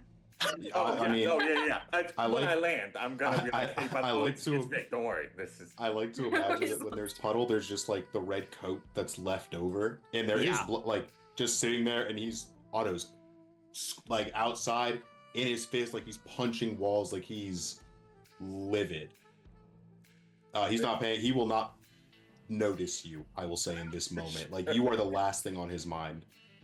Awesome. You get ready. You're all gathering up. Are you all gonna go out the window? There is rope up Do there, by that the to way. Do not clarify. forget that. Oh, sorry. Yeah, Caleb. I'm using the rope. Yeah. To clarify, the portrait thing is just gonna get rid of the stuff in the office, right? Like I'm not gonna light the university on fire. Right? Well, I mean, there'll be light fire, but I'm sure they'll handle it. You know, like that's up to you. Just Yeah, like I'm a sure that light, the- just some small arson. Just a Yeah, little I'm bit sure of the help. level 7 fireball that's about to get As- blasted in an enclosed space as a with a bunch tree. of flammable objects Yeah. has So- it's going to so, set off the sprinklers. You all gather up, right? You get near the end of the edge of the window there. Cordelia, you throw your voice with minor illusion. job. Password. And what do you say quick? Time to I draw can the start curtains. naming films that I've done. Perfect. Anaconda's in the sky, right? Kiss in the shadow. Just in the shadows. Awesome. You start naming films. You hear wrong password. An explosion of fire just launches through that room. At the same time that you're hearing the explosion of fire, as you all are leaving, basically jumping out the window, you hear a scream down the hallway and a sound of a gunshot. Vic, you hear the sound of this gunshot. It's hard to pick up, but you can tell that this gun has been enhanced in some way to try to make it quieter. Okay. You all dive out of the window, and you find yourselves now standing on the lawn. As you hear the fireball also has gone off, you hear as the building alarms for the university start to ring. The fire alarm begins to ring in this moment, and you can hear far off in the distance. All of a sudden, you can hear the sounds of sirens beginning. We continue on. Just go. Yeah. I feel like we should go. I'm gonna hold on to Otto's back like I had at the beginning of the fight, and hope that like jerks him back into like his protective stance. As you grab onto the back, he doesn't respond. He just goes stone still, and he's just staring at the cloak in his hand. Take it with you. Time to go. I'm gonna half shift so that Cordelia Claremont is not seen running away from a burning building in the middle of the night. Perfect. So that's a good headline. Yeah. So. What do you Barrel shift into? I'll just again kind of half shift into Cora so that I'm not quite recognizably myself. Very interested to see if we can see that happen. Yeah. Are yeah, you it hiding? would like just casting minor illusion, so I don't think you'd be like, oh, she's like uncasting minor illusion. Got it. Yep. So you all see, gather up, and you begin to run forward. Hold on. I'd like to propose something. Yeah. One, I'm going to put the cloak on. Secondly, I turn to them and I go, If we need to go through the alley's end, if we plan to make it before they actually see us. and I start walking towards one of the alleys within the district. Because as we said, all alleys lead to Alley's End. It's Here true. in Evanreach. And That's right. we have the authorities on our tail and bad things happening. So I would rather not. I'd rather not be out here with however many people have these whistles and the authorities on their way. I might be able to get through unscathed, but you three have a reputation to uphold. So you can follow me, or you can take your chances. But regardless, I have matters I need to attend to. And I start walking towards an alleyway. Still holding on to you. I think I'll follow because I don't want my reputation to be harmed, but also as Cora, I've heard so many old wives' tales about what happens to little children who end up in Alley's End, and I am scared. So I think I'm gonna grab onto Ronnie so that we're in a little chain. Vic has heard more than old wives' tales. He's seen the results of it. But he hears the alarms going and realizes that he is holding an axe and currently disguised as a very wanted criminal. Do you and need to just hold sort my of hand too? Exhales and takes some steps down the alley. Perfect. Yeah, He's I'll like- hold my hand so that He's we're in a like, little I don't need to chain. hold on. I'm fine. I'll put my hand on Cordelia. Yeah, there we go. Just like Big brave boy. style. He's like, that's what we're doing. Just As- a conga line into hell. As You- we, yeah, continue. Sorry. No, you got it. You got it. Go for it. I was gonna say, as Otto, Now, a bit of piece of advice. I didn't ask you to hold my hand out of mockery. It's a genuine, keep your head on a swivel, do not let go of one another. If you get lost here, I will not be able to find you. No one will. Not even Zephyros. Say those words as you all step towards the alley. Does anyone look back? Yes. Okay. Ronnie. I just trust Otto to go places, so I'm holding on to him, and I don't need to look forward. You look backwards and look at the university, You see standing silhouetted in light, a figure standing and looking very nonchalant, staring out towards you. And you get the distinct feeling that even as you vanish into the darkness, this figure is looking in your direction. And Ronnie, you watch as the figure signs to you in this moment. Does What Nimbus is catch he this? saying? Do you want Oh. Nimbus to catch this? Because Not, Nimbus not would. the sign, no. Just the person Just the that's figure? there. I think so. Yes, Nimbus is clocking this. The figure signs to you, Ronnie, in not thieves' cant, but Okay. sign language. American Sign Language. What was taught at the university. And signs, I'll see you later. As you all vanish into the darkness of the alley, but it feels this moment of you are grabbed by the shadows and begin to disappear deeper and deeper. And that is where we're going to actually jump to a break for right now and give ourselves a little bit of time before we continue our journey. So we're going to take about 10 minutes, be back right around like 8:15 or so. So about 9 minutes here. So we'll be back very soon, gang. Okay. Hello and welcome back. We find ourselves coming back from our break with our party stepping forward. As each of you step towards the darkness of this alleyway, you feel as the shadows themselves seem to kind of like pull and coy at you, cling to you, and you can feel their weight. You also can feel the deafening silence of what it means to be in this darkness moving forward. When you stand at the edge of like a porch and you stare out into the endless dark for a moment near a house, or when you look out your windows and you cannot see anything beyond just the glare of that screen, but you know how dark it is out there, that is what is happening to you as you step into this alleyway. You can feel these things sort of pushing and impressing upon you. And I would like each of you to do me a favor, and we're going to use the initiatives from our just previous combat. I want to hear a little bit of what's going through your mind as you walk into this alleyway. And Otto, I would love to start with you, followed by Vic, and then Ronnie and Cordelia. You can decide who wants to go first. Otto, what's going through your mind?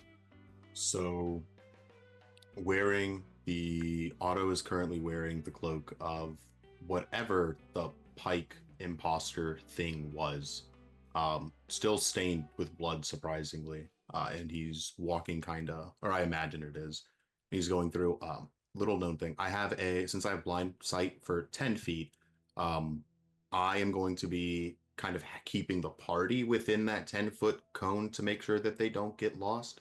And when I'm going through here, even like all the rage and anger, the fact that Pike, like when Otto was sitting there disappointed, like he expected more, and was literally mocking the situational awareness of Pike, and to be ambushed, to be caught lacking, just to have Pike get one on him. He's stuffing that anger down because right now he needs all senses attuned to what's going on in the alley. And the immediate goal is he's not trying to make it all the way back to Dockside or the pub or anything like that. He is trying to make it far enough away from the school that we can leave the alleyways and kind of avoid the patrols. Otto does not want to be in here any longer than he has to. And the only reason he's in here now, in Otto's mind, is he needed the quiet. He needs that something else to take his mind off of what just happened as he processes it, or he will find himself making a bad decision. So he's trying his best to just reorient himself. Otto, do me a favor, make it for me a wisdom saving throw. Will do. That is a 17 plus Perfect. 2, 19. Awesome. You feel yourself, just these thoughts running through your mind as the darkness continues to pull at you. The alleyway that you are walking down, you can sense your other three companions walking with you. You are, as you're moving, you begin to turn right, and you move down another alleyway in this moment. Vic, what's going through Vic's mind? I think Vic is grateful that he's not wearing his usual face as he walks in here, knowing that he's might not be the only one in this alley in some kind of disguise. I think, yeah, he is holding tight to Cordelia's shoulder. I think he tried to be tough as he was coming in, but I think she feels his it is an iron grip of not wanting to lose anybody. But yeah, he'll take his other hand and kind of button up his coat that he usually keeps open just to feel a little bit more secure in that. But otherwise he is keeping his head on a swivel and his arm firmly on Cordelia's shoulder. Love it. As you're walking, Vic, you're thinking those thoughts, right? And you all see, as you've turned down this right alleyway, you see a street lamp, the arcane light flickering just slightly as you pass by it. And Vic, you think about these thoughts, this sense of kind of almost nervousness that I'm hearing from your character as well, sort of pulling into you here. And make for me a wisdom saving throw. Right. Oh, man, I'm rolling really well for Vic. That's a dirty 20. Way Woo! Nice. As you walk past this, you track right as you're making those wisdom saving throw. You can kind of just keep your wits about you in this moment. You're looking around. You see the flickering lamp. It's brass coloration, seeming to almost be discolored and starting to turn a little bit mottled in various ways as you see it pass by you. The light flickering by. Cordelia or Ronnie, as you continue walking forward, you all turn, shifting to the left, moving down another alleyway of this seemingly spindly spider web. Which one of you is thinking at this moment in time? I mean, I think Ronnie's thinking about Lizzie. I think probably that was because I just want to give you more fuel. I think that see you soon is probably what we would sign to each other when we were leaving. And hey, how other couples yell love you, as it we would, see you soon. So yeah. I think she's pretty jolted by that. Stepping forward a little ways here, that thought going through your mind, Ronnie, thinking about just that image you just saw of a silhouetted figure in the light there, the signs coming to you. Make for me a wisdom saving throw. Oh boy. Here we go. Wisdom save. Only get +2 for that. Okay, yeah, cool. Cool. Got a 6. 6. Mm-hmm. You continue to walk here, and you're thinking again, running through the thoughts in your head. You're thinking about that silhouette. You're thinking a little bit more about the sign that was given to you, the "see you soon." You think about who signs that to you all the time. What's their name? You're still thinking about it. It's hard to remember for a moment here, but that's fleeting. And they sign "see you later," but it's somebody important to you. Cordelia. Yeah, again, I think I have heard about this place my whole life as a ghost story, as a thing you are meant to avoid, as a boogeyman, and I've managed to avoid it. I think this is my first time being presented with that terrifying thing from your childhood that you half thought wasn't real, but you were always careful about just in case. And I think my face is quite stoic because of the actress in me, but I think the hand that's holding Ronnie is shaking very, very noticeably. Awesome. As you're thinking those things, you're shaking in a little bit of a fear here. You see a street lamp passes you all again. You hear and you see the brass and the mottled discoloration of that street lamp as it passes by you. Make for me a wisdom saving throw. 12. 12. Okay. You're thinking about this, right? You remember the Alley's End as you grew up was sort of intimidating. It was scary. That fear that you're holding in you, you're like, I remember people who have said that they have family members who've gone lost, that they went into the alleys and they went to this place. What's the name of that place again? Where was it again? It was scary. Like, it was all about kid stories and very intimidating. But as you keep walking by, the lamp passes you. Both of you, Cordelia and Ronnie, cannot recall something. As you walk further along, eventually you see as a mist is pulled across your feet. Ronnie, you can make me a religion check just on the side here. You being a cleric, a former cleric, you would have a specific set of knowledge that I have to check here. 16 total. 16 total. Okay. You have heard rumors, like everyone in Ebonreach, about Alley's End. The stories, the kid stories, are always very scary. There's ghosts and shadows and things lurking in Alley's End waiting to snatch you away. But those stories are all folklore. What is rooted in truth that you've bore witness to only once as a former cleric is that Alley's End does not snatch people away and make them disappear in like a physical sense. The people who stay here for long periods of time are lost here in more of like a memory and thought sense. Potentially forever. As you all three are walking, or four of you are walking again, the same lamp, brass with mottled coloration, passes by you. As the fog starts to billow and surge around you further, you eventually walk forward into a square. You see as this square seems to open up, there are buildings that surround this square and alleyways that spread from it. None of these buildings have windows facing you. They are all just stone here. In the center of the square, you see what is this little fountain, and perched on top of the fountain, you see a bent and broken street lamp with a couple of arrows sticking off of it.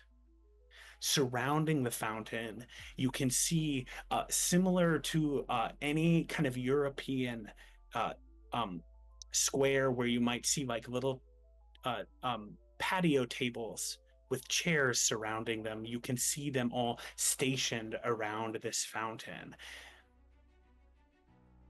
As you're looking, just maybe out of the corner of your eye, or if you stare long enough, you think you can see the images of shadow or person or something sitting at those tables. And faintly to the ear, the sound of the arcane light flickering behind you of that one gas lamp, or that arcane light lamp, you can hear what sounds like the chatter of whispering voices, the clinking of glass of individuals picking and setting up cups onto little tea trays, and you see a table sitting nearby you, 4 chairs sitting open from it, as if it was inviting you towards it.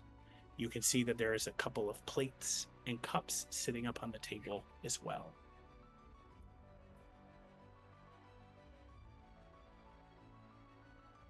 I think we're all following Otto, so... So you said we come upon this, we see it all, wisdom saving throw. When we come upon this, I imagine it's as we like come around a corner, right? It kind of just, it's there, like we see it through the fog, because I know you said it's like that darkness behind the window where you can kind of tell how dark it is. So Yeah, you think that like there's like almost like fog pulling at all of the edges of the scene, and you're right on the cusp of entering the scene. If you would like, you're like just on the edge of that fog, looking forward towards what you see. Okay. Otto comes to a complete stop, and I would like to do a perception check to kind of like, I'm going to look behind us to see if anything back there has changed. I'm going to look ahead of us. Is there any difference in the lighting? Does the path behind us change? No roll for a perception check needed. You're just scoping out what's going on here. You can look as you turn and look behind. You can see the sound of that that arcane lamp behind you. And as you look forward, you can see a couple other alleyways. All of them seem gated by fog. You see shadows, like almost projected, 4 shadows standing at the edge of the fog on other alleyways nearby. And just beyond those 4 shadows, you see what is a brass arcane lamp flickering and buzzing. You see that behind you, the alleyway just seems to stretch on kind of endlessly at this point. Okay. So, first things first. All of you make sure that you have a grip on yourselves. Each, and I mean that physically, mentally, in general, because you may think that you're safe in these alleys with me, but I'm just as susceptible to its dangers as you. Hate to burst any protective air of illusion of safety that you might have had. But what do you see when you look out here? And I'm going to ask them to kind of like step in front of me. Don't pass them. I'm going to go, Step in front of me, but don't pass the fog. Just look out. and kind of ask them to perceive things. The scene for each of you will be very similar. The little stable, the chairs, the singular lamp upon the fountainhead that is broken and bent. But what is the unique thing each of you will notice? What's this fine detail that each of you pull into this space? For Otto, he notices that there are not ravens, but crows perched atop some of these gas lamps out here and kind of like pecking around. But no matter where they are turned, at least one eye is looking at them all, trained on them. I think Vic's eyes are drawn towards the fountain, and he sees some sparkling in the bottom of the fountain, as though people have thrown coins into it.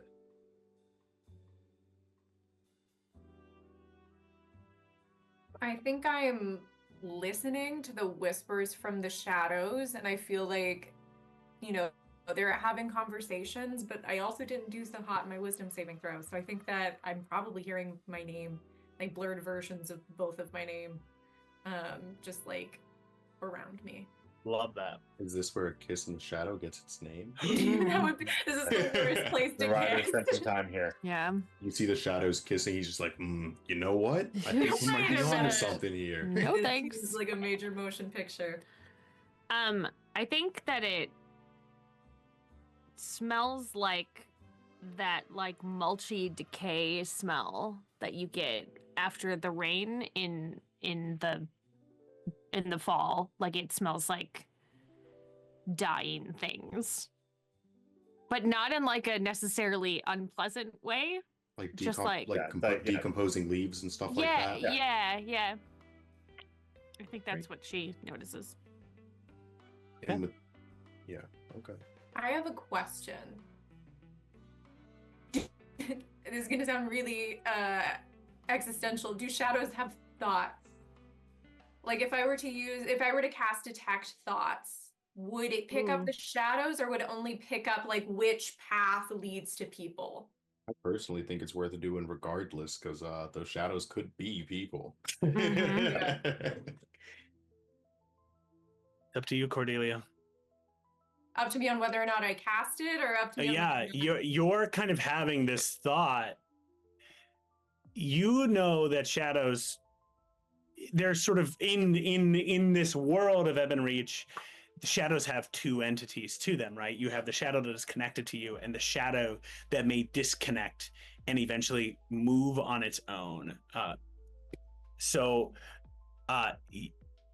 you think that there could be some it's worth a try, maybe. It's up to you. Okay. If we were to stand like near the center of the fountain, how far away are the different alley branch options? Because I can only detect them within about 30 feet. All of them are within 30 feet of the center. Okay. Do we feel comfy with me nudging us toward the center? Okay. Yeah. Yeah. Okay. Then I'll go Yeah. ahead and just kind of tug us forward a little bit. And I'll cast Detect Thoughts. Did anyone? Might be a little bit late to ask, but did anyone happen to grab my rope? Oh. Oh, I forgot. That was Okay. I will be taking my rope out of my inventory because I do not have it anymore. Oh, no. Okay. You step forward. Cordelia, you are leading the way as you step towards the fountain in this moment. Again, you can hear the whispers, the chattering, the clinking of glass, this movement of forks and spoons in this moment. As you draw close, do the rest of you join Cordelia? Yeah, I don't I'm not unlink. letting go of her.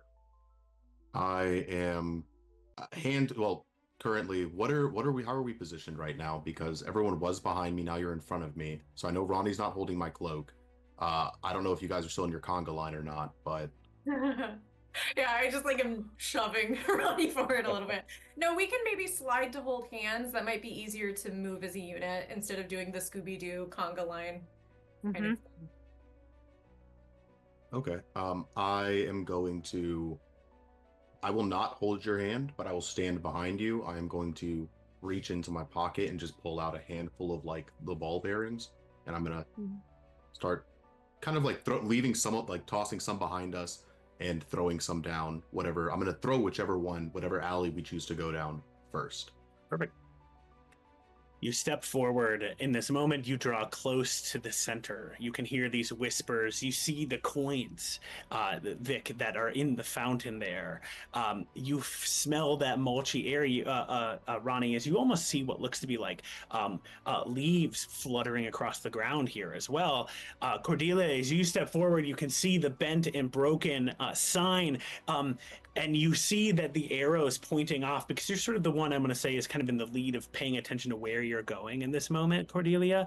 You see that the broken and bent signs, all of them lead in fine filigree text nowhere as they point in various directions. You draw close to this fountain and you can see that the light in the center of the fountain, in that little lamp that's sitting on top of it, is sort of like almost like as you look at it for a moment, you feel it go in rhythm. Boom, boom, boom, boom, with your heart as it's beating as well as you're looking at it. And you get to this fountain, Cordelia. What do you do? I'm gonna cast Detect Thoughts and see if I can feel any thoughts coming out of one of those. Cordelia. Oh no. You stand at the fountain for a I'm gonna- moment as you cast Detect Thoughts. Detect Thoughts is a surface level spell. It investigates the initial thoughts that are around you in this moment as you're doing this spell. And you hear suddenly a cacophony of sound surge into your mind. What are they doing here? Who are they? What are they here for? Do you think they're nice? Do you think they're dangerous? Who are they? And you hear this cacophony of sound surge around you for this moment. I'm not going to force you to make a Constitution saving throw. There's no way for you to be deafened in this moment per se, but you immediately have a headache. The amount of sound that seems to surge into your mind in this second, and you hear one of them going, "Hello, hello, What are they doing here? Should we eat them? Should we remove them? Should we kill them? Hello? Hello? What voices do you want to follow should you choose? None of them are saying anything particularly good. Do we notice when she gets this kinetic, is there any outward or external like indication? She's that holding my something's hand. going Is on? she Yeah, I'm- squishing me? Yeah. I'm probably squishing you. I feel like if it's that cacophonous, I feel like I've probably like curled into Ronnie's side. Just kind of thoughtlessly. Oh. And maybe started like muttering what I'm hearing out loud under my breath with no context. Cool. With as she's muttering, Otto's kind of familiar with this area, and he doesn't know what is going on, but he does know it likes to play, whether that's tricks or kind of like, I guess the thing about Ellie's End for Otto is it's not magical. There is something supernatural about it, but it's more like the intrusive thoughts that come in, for some, it amplifies them, and for others, it kind of like goes away. That's kind of like a safe guess.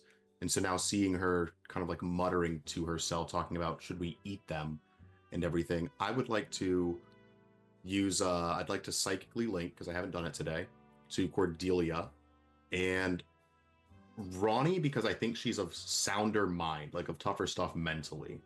And I would like to attempt we can send messages back and forth. So I was wondering if we can kind of use that as like a load balancer to kind of Like an anchor like, point. yeah, to kind of like diffuse the thought, so it's not just crushing Cordelia under it. You draw this connection here, as suddenly you both catch wind of sort of the same detect thoughts that is going through Cordelia here. Should we kill them? Should we eat them? Who are they? Hey, can I get another order? Who are they? Hello? Who are they? As those thoughts suddenly start to disperse, Cordelia, you can kind of feel this sort of shaking from you for a moment. Otto, you've made this connection. Ronnie, what do you feel in this moment if you've been brought into this connection? Unannounced. Unannounced. Yeah. Don't even know I can do it. Cool. Probably should. I mean, I think she would look at it as like, I think she would go into like detective mode. This is a new thing. What can we learn from this? These are, how many different voices can I identify? Like, what am I able to sort of deduce? That's a safe thing for her to do, is to use her brain about it. So I think that's what she would try to do. I love it. As you're making that deduction, Cordelia, make one wisdom saving throw for me. I would like to try to sense where the thoughts are least concentrated. Yep. That is it's better than the last time. That's a 19. A 19 is great.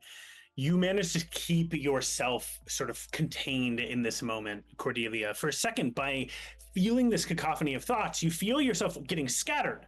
And also with the detect thoughts or the psychic link, you felt yourself getting pulled. And you felt for a moment that like you might have lost yourself amid the other two in that moment, as you were getting like dispersed slightly.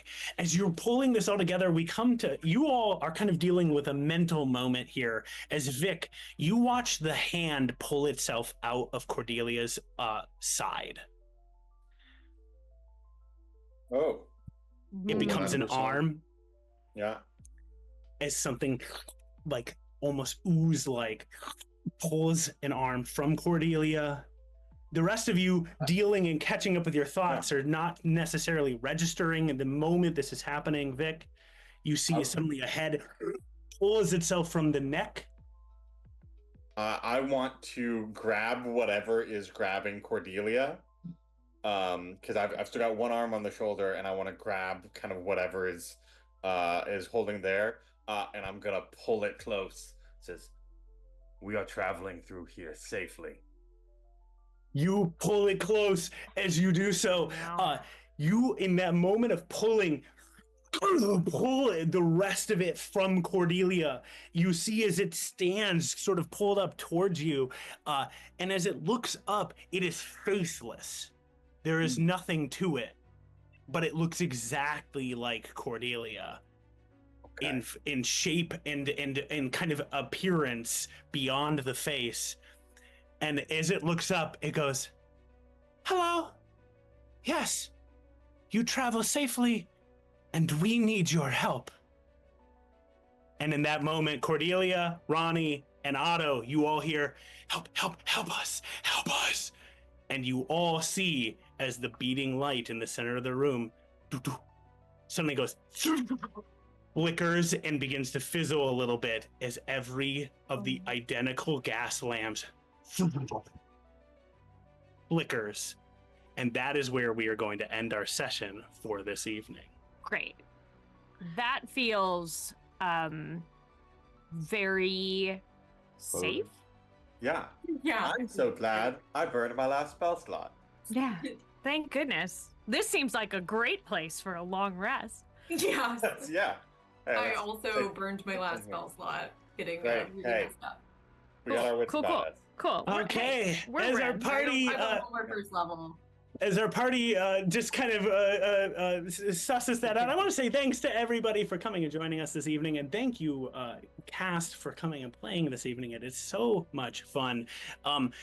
This is Alley's End. We're on episode 4, and this is an 8-part series, so we're getting through halfway through as our party is attempting to solve a myriad of various conundrums and mysteries here, and it's been such a blast. I'm so grateful to play with each of you.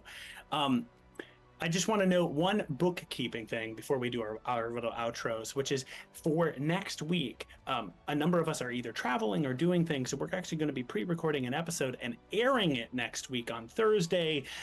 So stay tuned for that as we will record episode 5 then. And then we'll be back to live sessions as we work kind of with the holidays shortly thereafter. So we'll keep you up to date about that.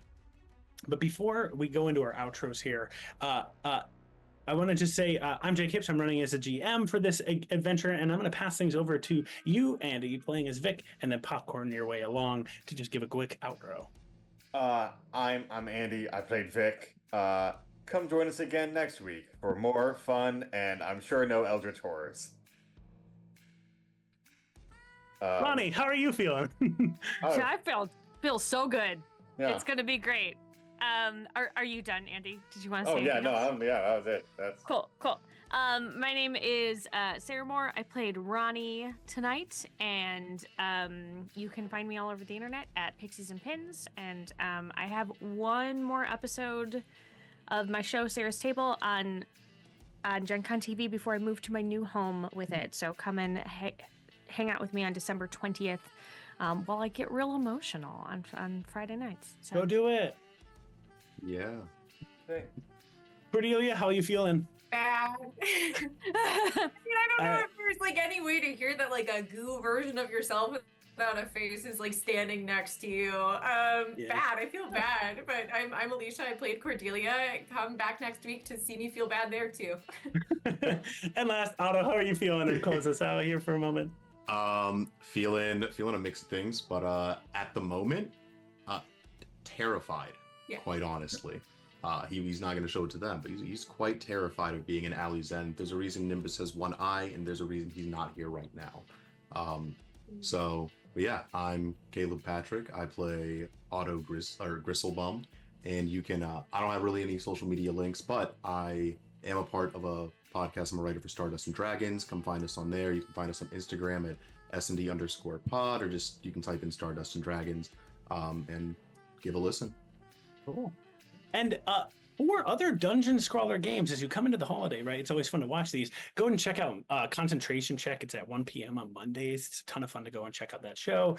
We have Trevor plays Elden Ring, and I think sometimes Baldur's Gate, and that happens on Wednesdays. And I think a little bit earlier today, it happened as well for a couple of different shows that Trevor is playing and like games that Trevor plays. So check that out on our schedule.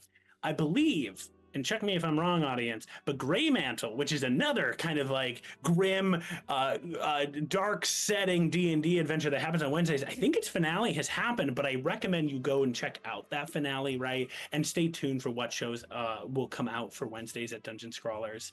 And last and not least, Lauren every so often will play on Thursdays Baldur's Gate 3, and is pretty far in the game. Kudos to Lauren, because I've played that game and I'm barely far at all, and huge respect to that. So go and check out the other Dungeon Scrawler games as well. It's so much fun to hang out with you all. And things aren't going to be that bad, gang. It's going to be okay. I think. Thanks all for hanging out, and we're going to raid, but we'll see you all for a pre-recorded episode next Thursday, and then a live episode sometime after that. Woo! Yes, thank you, Rumpus. Yes, check it out on YouTube. So, thank you all. All right, we're gonna send us off away here. So stay tuned.